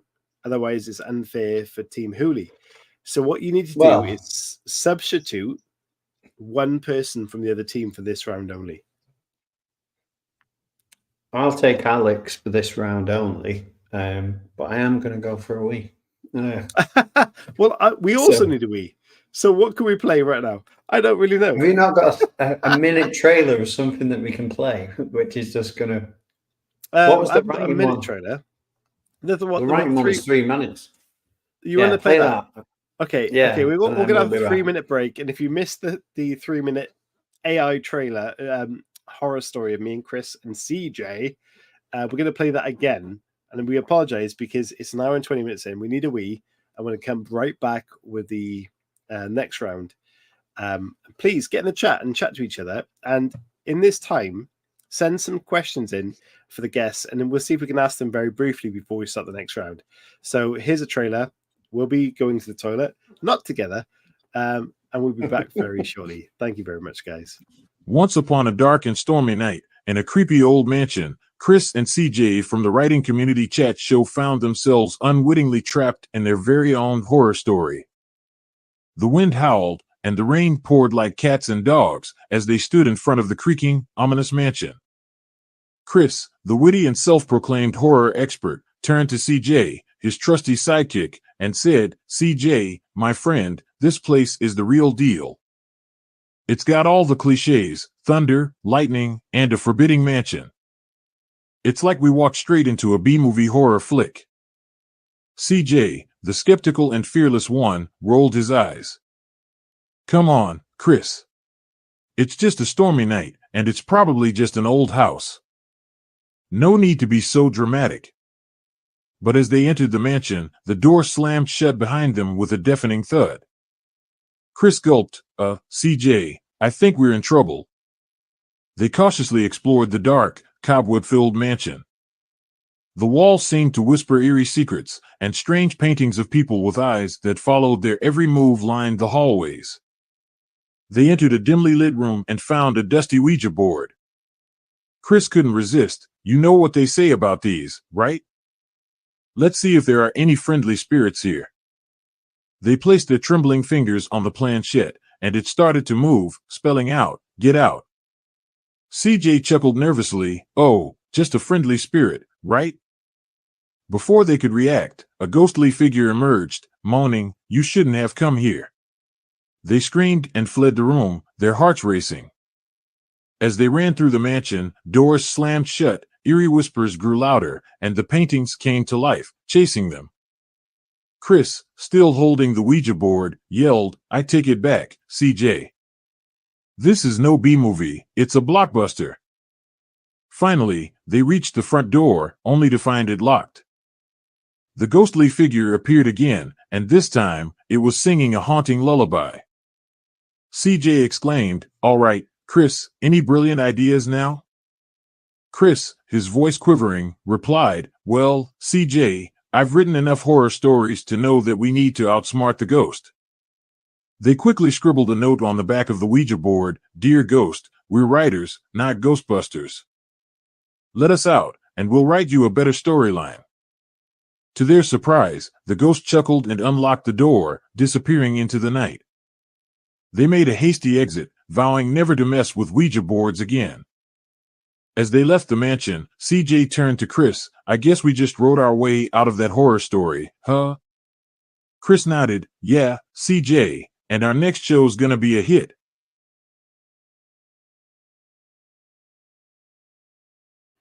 One thing I've never realized, Chris, is how long we actually take to pee. And it wasn't that much time before we actually came back. Very quick questions, and we'll bring everyone back on right now. Hello to you all. Sorry if you're keeping that long. It was tarot reading. I hope you enjoyed that. Halo says, "What was your strangest Halloween costume? I was once an alarm clock." Anyone had any weird Halloween costumes? Not weird, but I was ill-informed to dress up as Trinity from the Matrix in a leather coat in a disco. That was warm. That was good. Can't say I've really done any Halloween costumes. I did dress up for the Rocky Horror Show once, and did was it Fast Eddie or whatever his name is, the Meatloaf character? Suits my physique, but no, I don't dress up very often, to be fair. But you do have a quite exceptional T-shirt on right now, John. Can you show everyone what that is? Oh, I love geek Paranormal T-shirts. Studios. Yeah. Yeah, Dr. Spengler stance, and is it what was the other one? Spengler, Stance, and Venkman, isn't it? Oh, so good. From Ghostbusters. Yeah, I picked it up at a Comic-Con a few years back. I picked up a bunch of Aliens, Ghostbusters, and Battlestar Galactica kind of related T-shirts. But I kind of suddenly remembered I got the Ghostbusters one. I was like, oh, I can wear that tonight. That'd be great.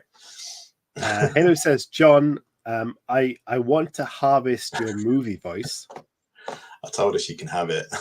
But then they threatened me with a knife, and I'm not sure they're going to get it out. That worries me. Yeah. Anna says, strangest Halloween costume. I was one of the Muses once. The musical group. I don't know. But Halo says, that's not strange. That's awesome. And Linda says, honestly, what would be the most useful body part to harvest?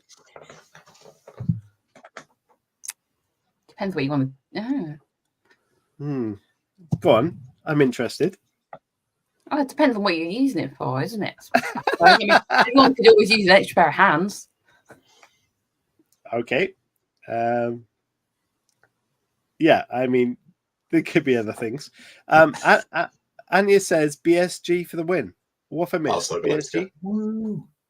Okay. Anya, you can get on Chris Hooley's team if you want. Join us, because he's on his own. And impressions round, it's not going to go down too well with one person. But for impressions round, does someone want to join Chris Hooley's team? Because this is not going to work otherwise. Have we any volunteers to switch team and be a traitor for one? Didn't he say he wanted Alex for this next round? I think. Didn't Chris say he'd have Alex? I'm not trying to get rid of Alex. That's fine. Okay, Alex is joining. John, thanks. For one round. Team Bone and switching teams and being a traitor to her This team. is great because I win either way now, right? That's true. Well, yeah, I guess. Okay. Can I just say, did anybody watch the 1966 Batman series? Adam West. I've been looking at Chris's Joker costume, but I think it's all Jared Leto from the nose up. But with the white paint over the moustache, he's giving me definitely Cesar Romero vibes. Absolutely. I'll have to look that up, but someone always used to say, people used to say, I used to look like Jack Nicholson when I was younger. That was always the Joker that I used to be represented to, like, or look like. And it's not a bad one. I mean, I showed you guys earlier where my dad's staying at the moment, and he's been on a bit of a tour because his girlfriend is 60.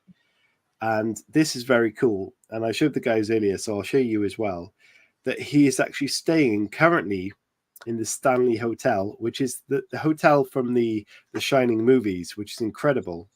But what he sent me today made me very jealous. That he's in the Stanley Hotel, first of all, incredible place to go. Because of the movie history, but obviously because of its spooky history, but also that he sent me this. Look at my green fingers. Which is look at I got a weird finger. That is the actual axe that Jack Nicholson used to break down the door in the Shining movies, and they've got that in the hotel. And the crack on the screen is not part of the actual thing. That's my phone. But how cool is that he's there right now, weekend before Halloween? I think that's brilliant. But the Shining was, another great film of the 80s, I think. 80s.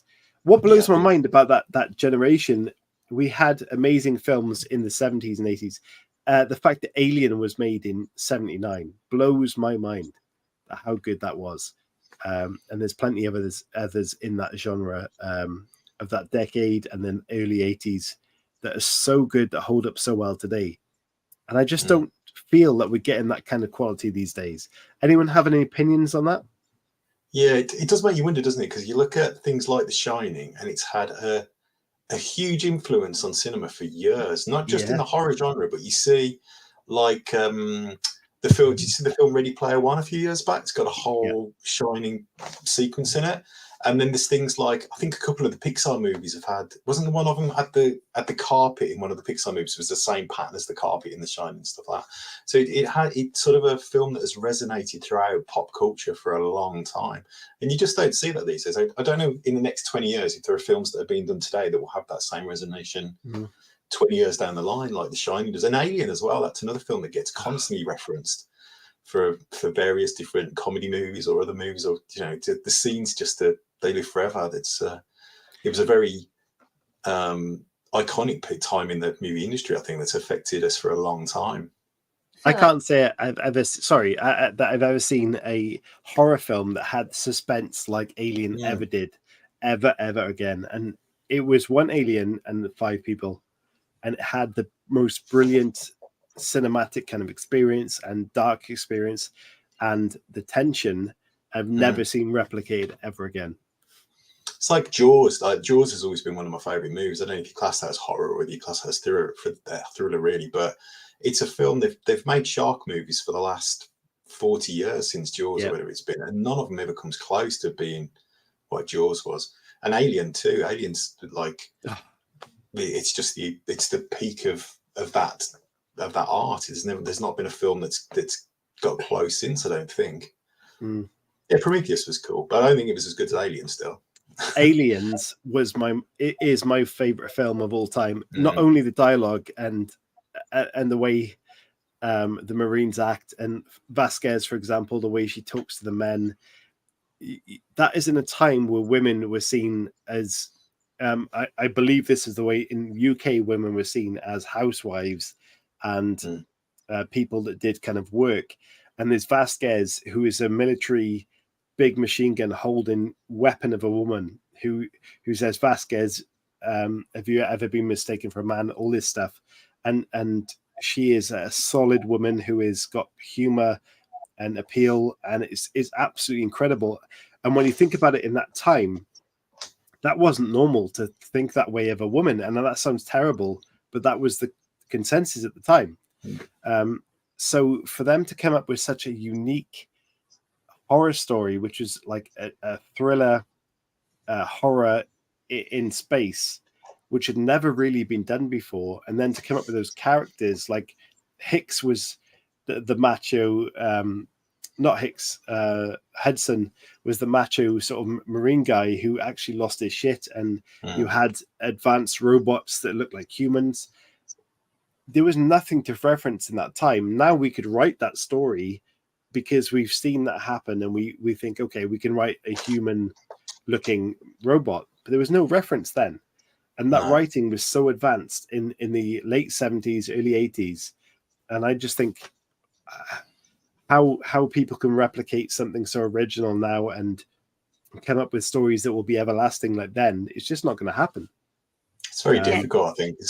You look at, the smartest decision Cameron made when he made Aliens was not to try and do Alien. He decided that the horror house in space has been done. Let's do something that's skewed towards action now. It's basically an action thriller, that is, but with some horror elements, and it makes it a very different watching experience to Alien is, and it's better for it. And you're right, he fleshed out minor characters in a way that you don't see people do. Just drop away lines and little bits here and there that just give you an idea of who those characters are. Even the small players in that film, you get a real sense of the idea of them. It's a great movie. I love Aliens. One of my favorite movies. That comment from Linda, the fact that the line "Game Over, Man" was completely improvised, that is so much an iconic scene in the film. But even our guest on Wednesday, who is talking about all sorts of kind of stories, but also stories that were improvised in way of society kind of reflection, was talking about Aliens, and it just shows the impact that has even in this generation. Alex, sorry, I interrupted you. You're going to say something. Yeah. I was just kind of links into what you just saying, come back around to, so saying about what films and stories are going to hold for the next 20 years. And you just think it doesn't help when we seem to be just rebooting and redoing and remaking. It's like, and I know there's us little guys out there going, we have new stories. But you just see them like, well, we'll do what we did then and we'll make it better. And you just want to go, no, some of those films back then, they were bang on. You can't make that better. We don't need you to make that better. Just leave it. do something new. But yeah, You see it in the movie world. You see it, even hear it now, even more so in the music world. Everything is being regurgitated, and I don't know if people at our age, say our parents back then, were saying the same thing or not. I don't know if it was being replicated back then, but I feel that it wasn't. And at the moment, all There's we're only doing one is Elvis, mate. yeah, but I feel like we're regurgitating, our society is just copying what was done before, and it's a lack of. I don't know. think we are. They're going into a weird direction. Like we had Elvis and One Direction. Yes. One Direction. Sorry. But even One Direction as a boy band. Boy bands don't exist anymore. No. In the current market, boy bands are not a thing. So I mean, you Brilliant. Wouldn't you call K-pop boy bands though? Go on, Casey. Say again. Sorry, I said, wouldn't you call K-pop boy bands though? Like Yes. they're kind of at least filling that niche, and they're so popular. But it all depends on where you're from, because in British culture we don't really see it like that. We don't get that kind of influx of K-pop culture. We get pop songs that are out in the UK at the moment, and what they seem to be massively full of is replicated beats from the 80s. Like there's new rap songs coming out, there's drill songs coming out, there's dance songs coming out, and they're all sampling songs that we grew up with. So we don't even get that K-pop influx. We get repeats of what we have had in the past. And cinema, unfortunately, is replicated in that. One thing that was thankfully really good was the Top Gun second Maverick film. I was so terrified of when that came out, they would be terrible, but it was actually good. So it gives me now faith that things can happen as a reboot. Beetlejuice 2 is coming out. Although Maverick was basically Star Wars, wasn't it? Yeah. If you look at the plot thread, it's exactly the same. But it is worrying that we haven't got a. Is this your segue into round 3, Agate? Because if it's not, it's the long way round. It's not, but it is genuine talk about how cinematic culture and music culture is moving forward for us. And horror or not, that is kind of a thing that is quite apparent that is going on. But you're quite right. We're going into round 4, which is the impressions round. So Alex and Chris Hooley are teaming up for the Bone team, and John and Casey are representing Team Malarkey, and they're doing impressions. So I can't remember how he scored this before. Yeah, okay. So if Chris Hooley guesses Alex's thing, they get a point. 2 points, and if the team passes it and the team get to answer, they get 1 point. So it's the same kind of scoring system.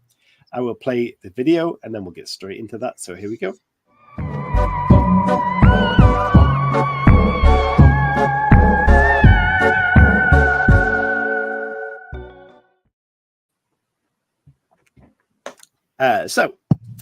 As the trailing team go first always, let's have a look at the scores. Currently, it's 7 points to Team Malarkey and 8 points to Team Bone. So Team Bone is 1 point ahead. So Team Malarkey get to go first. So John can decide whether it's yourself or Casey that does the first impression. Alex can go first. I'm not on your team now. Casey, my team. Go on, Casey. Don't worry, Alex, you've got time. Oh my goodness. Okay. Jesse, you asked me if I was in the money business or the meth business. Neither. I'm in the empire business. Are we looking for the character or are we looking for the actor? We're looking for the character or anything, character, actor, or the series. If you can represent, you know what that is, then you get the points. I'm assuming that's Walter White, and it was what's his name? The name's eluding me. It's just gone. Bryan Cranston. You do not need the name. You had the exact character, Walter White. That was a fantastic impression, Casey. Well rehearsed. There's 2 points for Malarkey. Well done. I will say, Agate, you gave Casey a character that could speak. Don't you worry, Sunshine.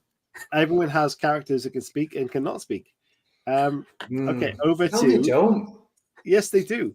Over to Chris Hooley's team, Team Bone. Who are you going first? Is it Chris Hooley or is it Alex? I mean, I'll go first, but as I've just prefaced... Stop stressing, stop whinging, get on with your thing. But if I could do a quote, that'd be really easy. Like, mine's actually really hard. I'm just hearing excuses, dude. Ooh. I don't know any famous owls. Oh.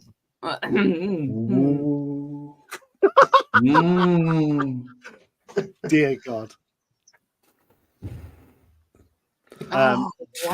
Adriana says, "Is it an owl?" Well, I'm No. I don't think owl. I'm thinking not owl. Can I quote this thing? No, you can't. Why? It's so much easier with a quote. Chris, does it speak? Oh my God, this reference is brilliant. Crash Test Dummies. That sounded like what you were doing. No. You can do what the sound of the thing is. Oh man, help someone. I'm so sorry, Chris. This is weird. Linda thinks humpback whale. It's a weird thing to be asked to do. Humpback whale. Let's go with that.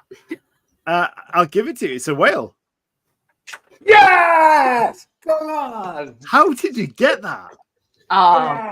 Inspiration. Oh my God. Chris, that There's was no a shocking like whale quote there. Shocking whale impression. What do you expect me to do for a fucking whale? Have you seen Finding Nemo? Come on. Anyway. What, a whale in Finding Nemo? I don't think so. Dory does the impression of a whale. Dory does the impression of a whale. Yeah. Oh my Thank you, God. Casey. Anyway, back to John Ford. Is it your turn? Yeah, it's my turn. Right. Okay. Are we ready? Are we allowed to use props? Depends how we're revealing. If it's obvious, then I say no. I'll use props. Wait a minute. Stand by. I feel like my impression's along the line of Chris's, and I feel hard that. Wait there. Hold on. See, if we were allowed to use props, I could have got snail and just sat on my shoulder. That's true, actually. You could have got snail on the whale. Hold on. Well, I had to make stupid noises. I'd love to see you getting a snail on your back. Easy. I'm intrigued to see what props that happen. Right. I'm now currently hunting my room. Have I got any props? No. I feel like he's going for a cupboard of things. Oh, no. Right, hold on. I'm coming. Whoa, hang on. Are you ready? Feel your address. Somebody prepped this. Here's John. Everybody. I'm guessing it's from The Shining. Jack Torrance. Woo! Oh, this tape on my eyes really hurts. Why did you have tape on your eyes? It was supposed to be holding my eyes up in a. I see. Jack Nicholson Right. thing, but it didn't work very well.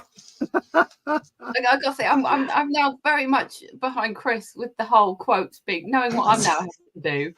I would like to send you a different thing because if you had equal teams, quotes are easy.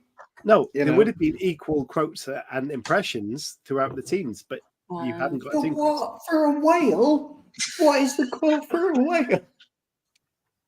Seriously, I'm asking you a genuine question. What is the quote for a whale?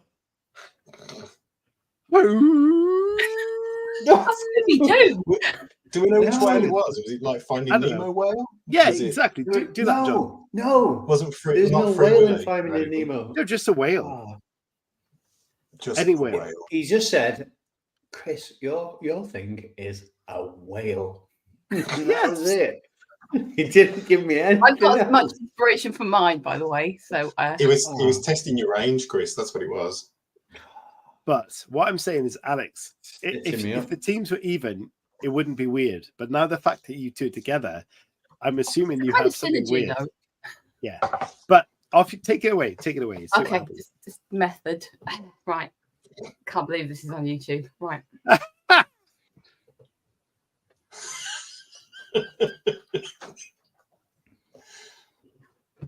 I'm And guessing see. you're an elephant, Alex. There we go. Very good elephant. Thank you very much. I've been practicing. The trunk. I like it. Again, Agate, give me a quote for an elephant. I dare you. No, I was expecting the noise. 12 I points don't to think I Team could do an Bone, elephant voice. 11 points to Malarkey. Has anyone got any more impressions, or are we done? What? Hang on a minute. 12 points to us, 11 to them. Yeah. So we're still a point ahead. Well done, Alex. Thank you for coming to Team Bone. Well, it's 1 point ahead with 1 round left. So it's a crucial time. Alex, you can thankfully, winning Bone 2 points, putting them ahead, you're going back to your team. So you have some making up to do.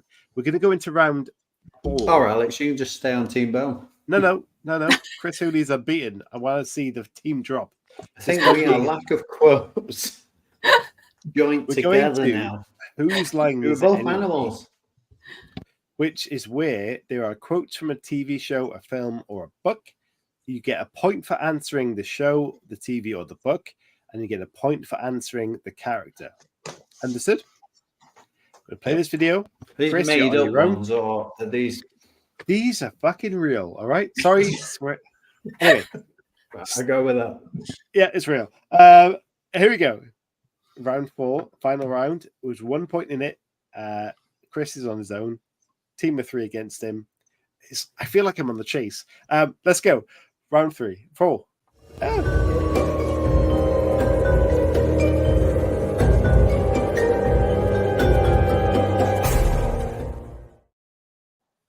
So here we go. Round 4. Technically, round 5. Does it alternate between us? Yeah, of course it does. Right, that's all right then. We'll go with that. It's in the detail is the quiz. So what we're going to do... Oh, shit. Hang on. These We can fill with animal impressions. It's fun. No. Chance to rack up points to We got team. a snail and a whale and an elephant down to a T. Okay, let me look for this round. We've got a children's book right there. I found it. Okay. Again, the training team is Team Malarkey by 1 point. So you get to choose questions 1 to 8. And you get to nominate John as captain. Who's going to ask the first one? And then they get to choose 1 to 8. Casey can go first. Casey, again, it's the same situation. If you get it right, it's 2 points. If you pass it on and Chris Hooley gets it, then it's 1 point for him. Okay, so 1 to 8, which are you going for? Number 5, please. Number 5. What is this from and who said it? Whatever you do, don't fall asleep.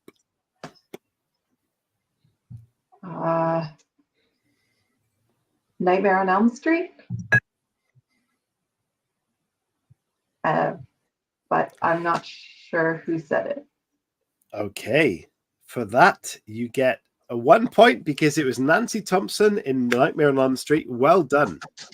Fantastic effort there. That's a point which puts you even with Team Bone. Well done. That was a great catch there. Chris Hooley, you've had question number 5 go out the window. So any other question, apart from question 5, please. Number 1. Okay. Easy one. I see dead people. Is this who said it? Who said it and what is it from? So it's from The Sixth Sense. Correct. 1 point. Does he have a name? He does have a name.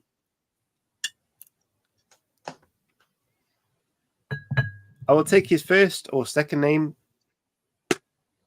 as the second point.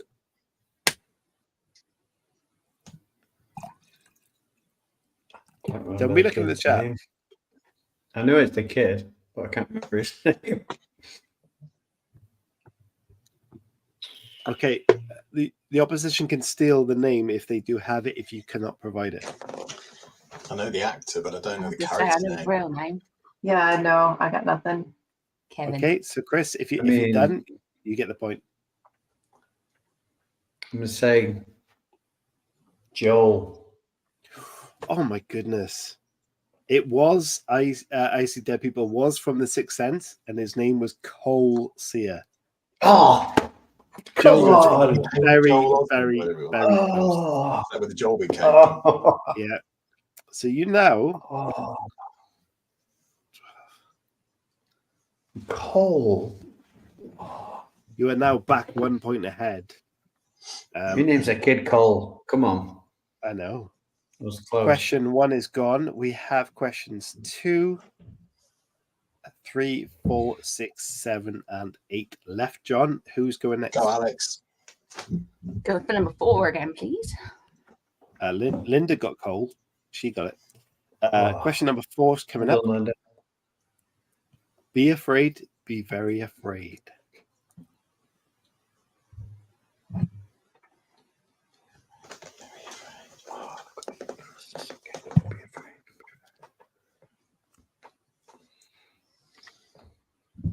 These are tough questions of all the show. I will put it out there. If you don't know it, you don't know it. I know I've seen this. I know quoted it. I would say most of you probably have seen this. Yeah. Oh, let's get something random. I don't think anything random. Dracula. It is not Dracula. It's going over to Chris Hooley's for a steal. Sorry. You give us the name or the film or the series or the book, and you can get a point. Look up to me, please. What are you doing? I've got a little notepad. Okay. I think the film is The Fly, but I can't remember the character. It is The Fly, but I don't know. Fly. You get Chris Hooley, and it was Be Afraid, Be Very Afraid. Be Very Afraid was Ronnie in The Fly. Can't remember the name.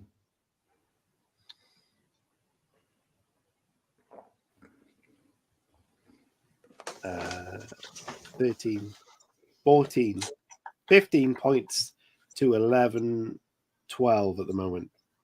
15, 12. So you are now 3 points behind Team Malarkey. How am I 3 points behind? Because you... No, you're ahead. Yeah, you're ahead. Dude. All right, that'll do. Anyway, so Team Malarkey, you have a chance to get back into it right now. Question number... Wait, it's my turn now. Oh, yeah, sorry, steal point. Question 4 is gone. Question 5 and 1 have gone. Yeah. Question, yes, correct. You've got a massively good I've career been writing them down. as a quiz show host, Chris. I'm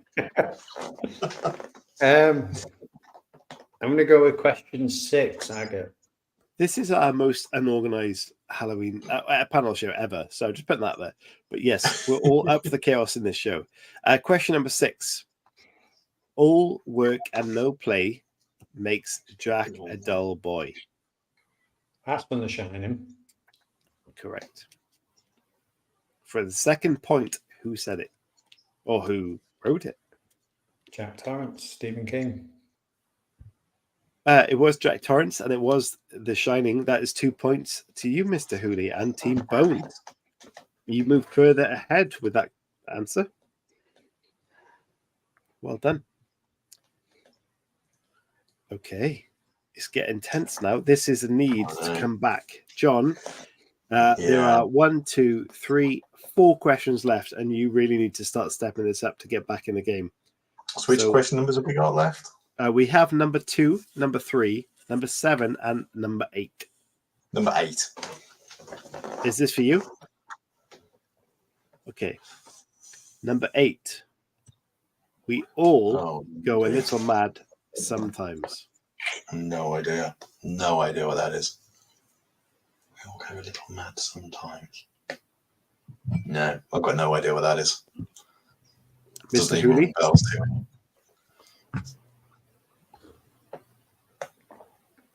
I think the film is Psycho.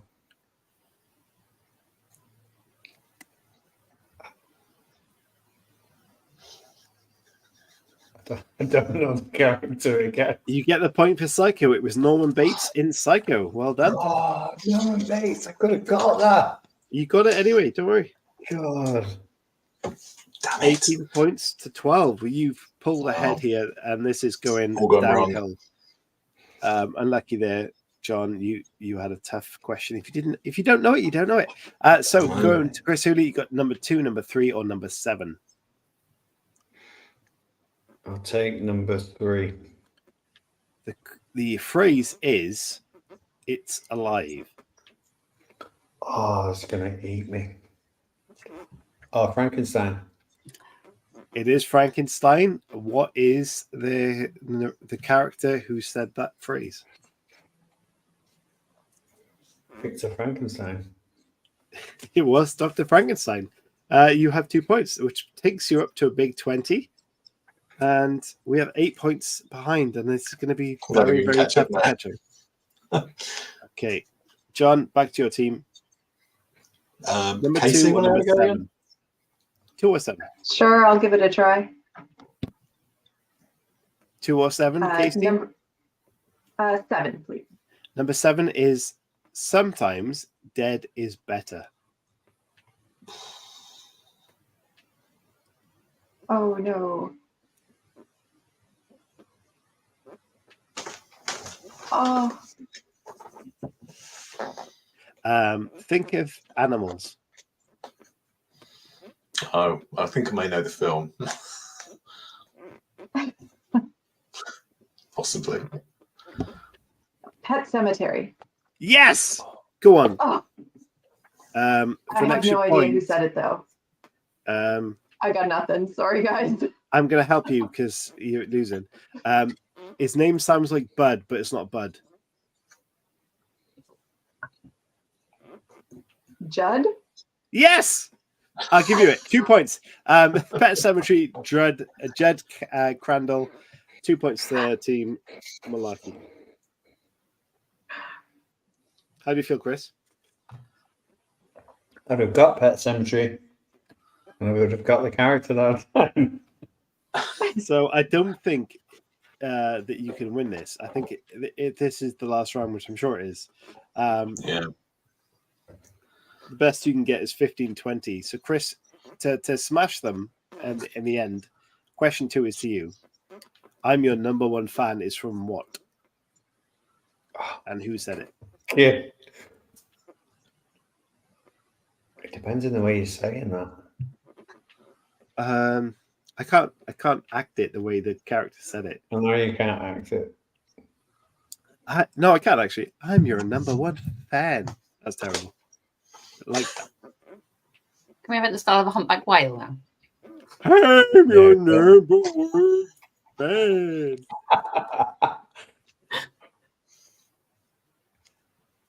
Oh, God. I've heard it loads and I can't Yeah. think. It's Okay, very could be. famous. I think someone in the don't put it in the chat, please. Don't put it in the chat. Don't look at the chat, Chris Hooley. I'm not looking at anything. Casey knows it. Oh, is it Kathy Bates in Misery? It is Misery, but it's not Kathy Bates. What's the name of the character to get the second point? There was also a prequel made with. There's a prequel made What's she called? with a dark-haired girl. I can't remember what it was. It was great. But anyway, I yeah. can't remember. So it's Misery. Mhm. Something What? So I'll give you the point, Chris, for misery. So you're on 21. Does Team You say Malarkey, Bateman something? does Team Malarkey have the name of the character? I'd have got the film, but I wouldn't I've have just known seen it in the character chat. Yeah. I've I'm seen the blanking character on in the her chat. name. Alex Annie Wilkes? Yep, give you that. Yeah, I've so seen it in the chat. well done. Nice. It was like Black something. There was a series, was the prequel to Annie Wilkes' character. It was brilliant. But the final scores are 13 to 21. So Malarkey has 13 and Team Bone, aka WCCS, has 21 points. So we have a clear winner there. But it was a fantastic effort. The last round, the questions were very tough unless you really knew your horror. And despite having just animal noises for Team Hooli, the impressions were fantastic. Guys, before we finish up this, and it's been great fun. Anything else you want to talk about? I mean, Halloween's brilliant. Horror stories are brilliant. Ghost stories are brilliant. The book We is don't now have- live. Yeah, I was about to say that the Ross told us the new Malarkey's book is now live apparently and out for sale. So called, don't it? Hold on, it's there. Can you see that? Oh yes, it's called Hubble Bubble, and yeah, there's stories by each one of us in it: Alex, Casey, and myself, and a whole host of other people, including Chris. So that's out for sale now. So Not including Chris for this time round. Oh, were you not in this one, Chris? Oh, sorry, not including Chris. Oh, Sarah Paulson. She is fucking sorry. She's brilliant. Sarah Paulson. I think she's fantastic in horror. What you can do, John, please send me the link to that and I will put that in the description of the show. So by tomorrow, if you're watching this back, go in the description to find it. Otherwise, John, have you got that on your website now? Yeah, my website's kind of in the progress. I've got a problem with my website at the moment. It's broken, unfortunately. I wish I didn't have to say that, but I noticed the other day I went on there and noticed the homepage hasn't changed for months and months and months. I was thinking, why hasn't that changed? But yeah, there's a glitch in the website which we're trying to sort out at the moment. So, but it will be on the website soon. But yeah, so but I can send you the link for it certainly. Yeah, please do. We'll put that in the description so people that watch it forward or listen back, they can go onto the link and get it. But also, in the meantime, we'll point people in your direction and surely they can pick that book up. I know you guys work wonderfully together and you make these fantastic novels. So please make the effort. If you're a fan of Halloween, you're a fan of horror, you heard what John and Alex and Casey talked about tonight, all the kind of sci-fi horrors and just ghost stories and all the love of the darkness. It shows that we have the same interests. If you're into that, go and check out their work and I'm sure you'll love it. And of course, Halo, who popped in earlier, if you love really dark stuff and gruesome stuff, go and check out Halo's work as well. And Chris talks about dark things, about the Grim Reaper and blowjobs in toilets, but he writes the dark stuff too. You've read one chapter, my friend. Go and check that out, and I'm sure you'll love it. But yeah, it's been a lot of fun. What I will say before we go, yeah, about Ross Boss, and I'll call him Ross Boss on YouTube because I think he'll enjoy it. And John referred to him as Ross Boss. But what he does do is he takes his time and effort to put together a collection of short stories by some fabulous writers. And this is the third Malarkey's book now. And each and every one of them has been brilliant in terms of the short stories are so different. They're so fantastically well written as well. And for him to bring out a third this year, because this is, bear in mind, you know, most anthologies are on a yearly basis, but this is the third time Malarkey's come around in the space of a year, and the effort that he puts in as an editor of bringing all these stories together, and you know, he creates the cover designs and everything. You know, I think it's amazing what he's doing. I don't think he could keep up with the same pace in terms of 3 more next year, please, Ross Boss. But I think when they do come around, I think they're really well written, really good anthologies, and I think you will definitely, if you love horror in any capacity, please check out the next Malarkey's Hubble Bubble, because Ross is incredible, and we'll flood him with compliments. He's a brilliant writer, and he's an even better editor as well with these anthologies, because they are brilliant, and you will definitely find something that you like. He's a brilliant French friend. I wouldn't refer to him as French because he's still very much a Brit in France, but I mean, he's a great guy. And do you know what? With his character, the fact that he's very selective in terms of who's in there, you know, the quality is really good. And yeah, he just brings a lot to the field, and the designs of all the covers, you know, to have them in unison, for them to all look the same as well, and to be like, oh, that's a Malarkey's book. I think, you know, it takes quite a lot, and as Halo said, it's impressive stamina.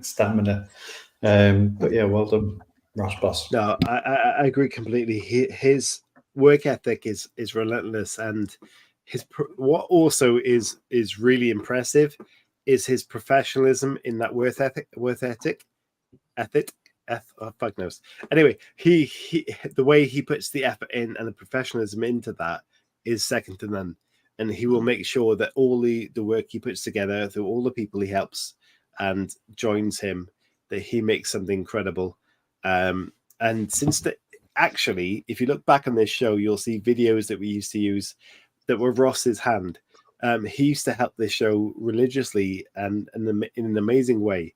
And we'll never be ungrateful for that. He's fantastic. And that's actually reflecting in the way that Malarkey stories are going ahead now as well.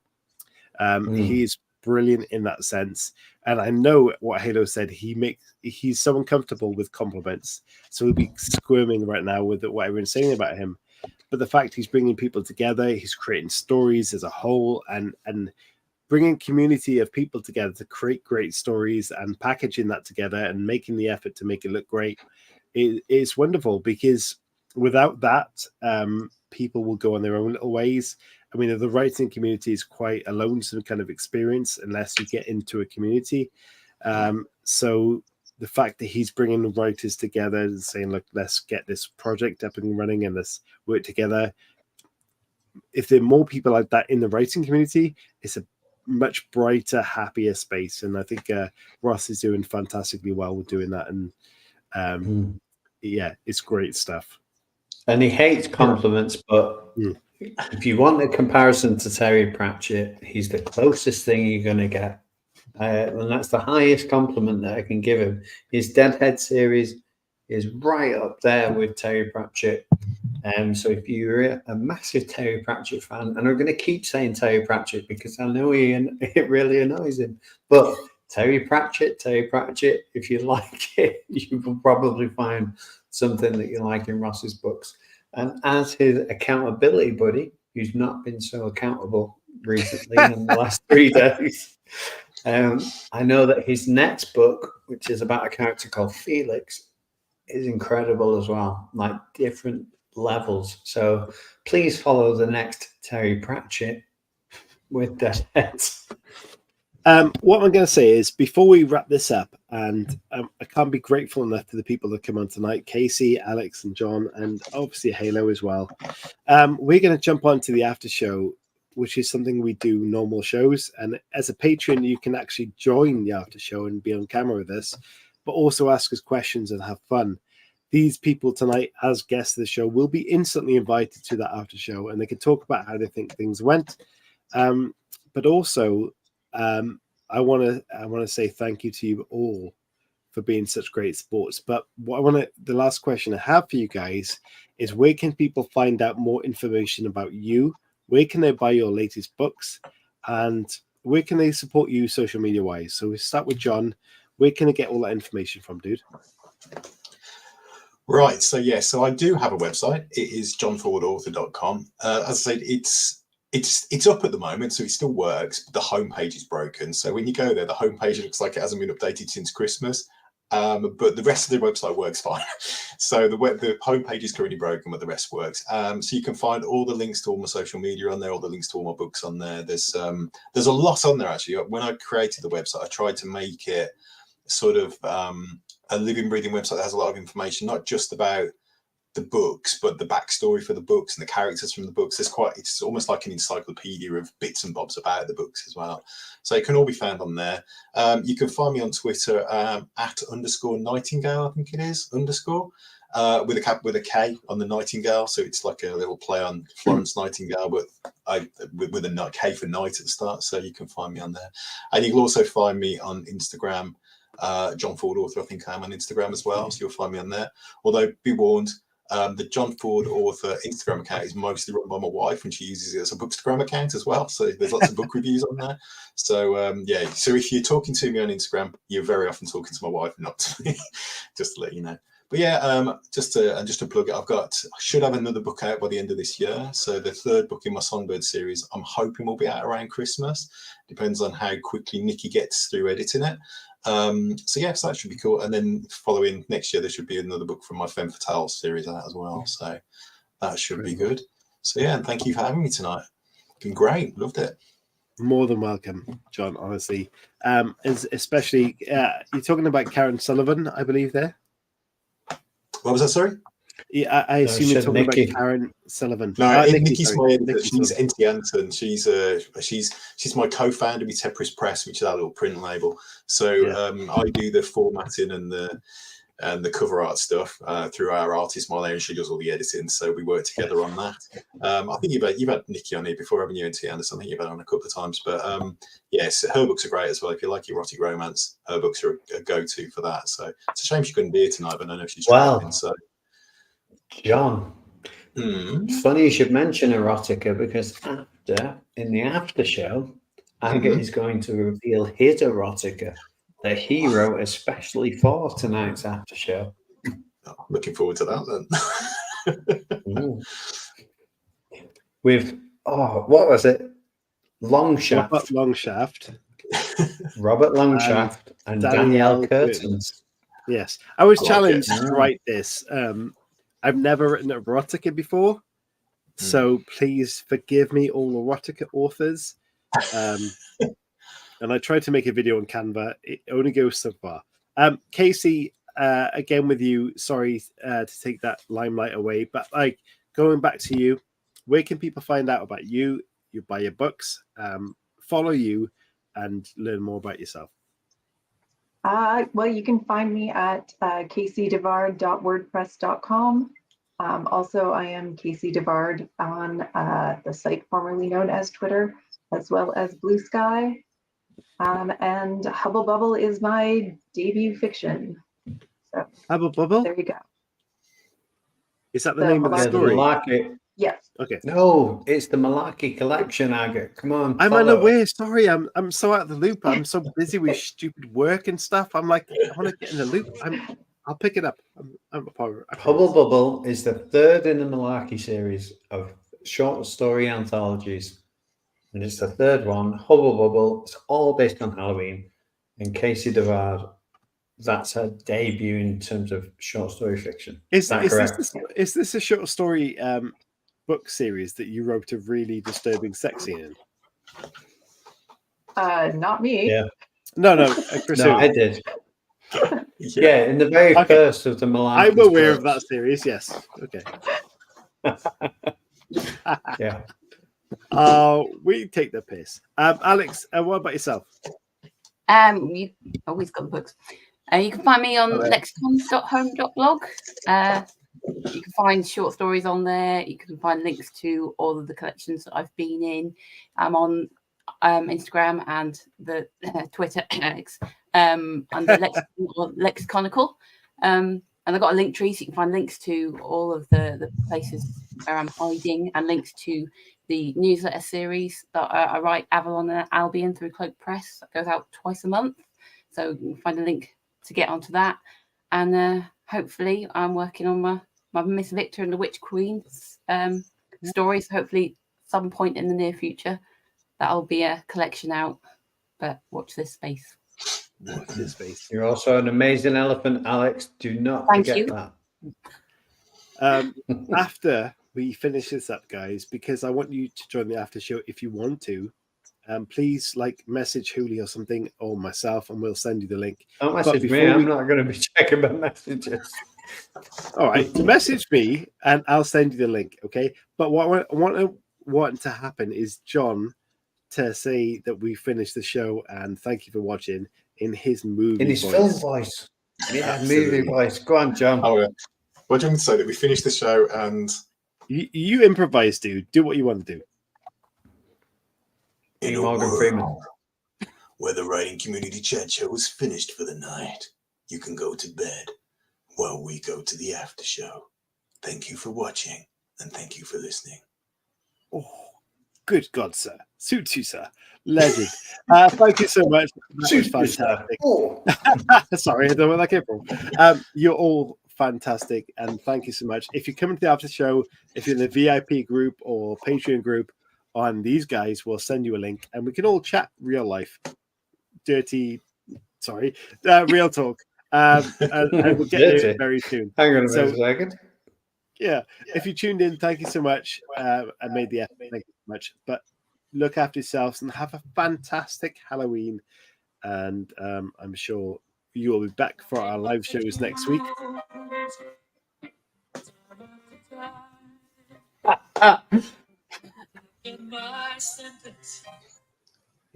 What's happening, Chris Udi? He's playing We Are the Champions on my phone.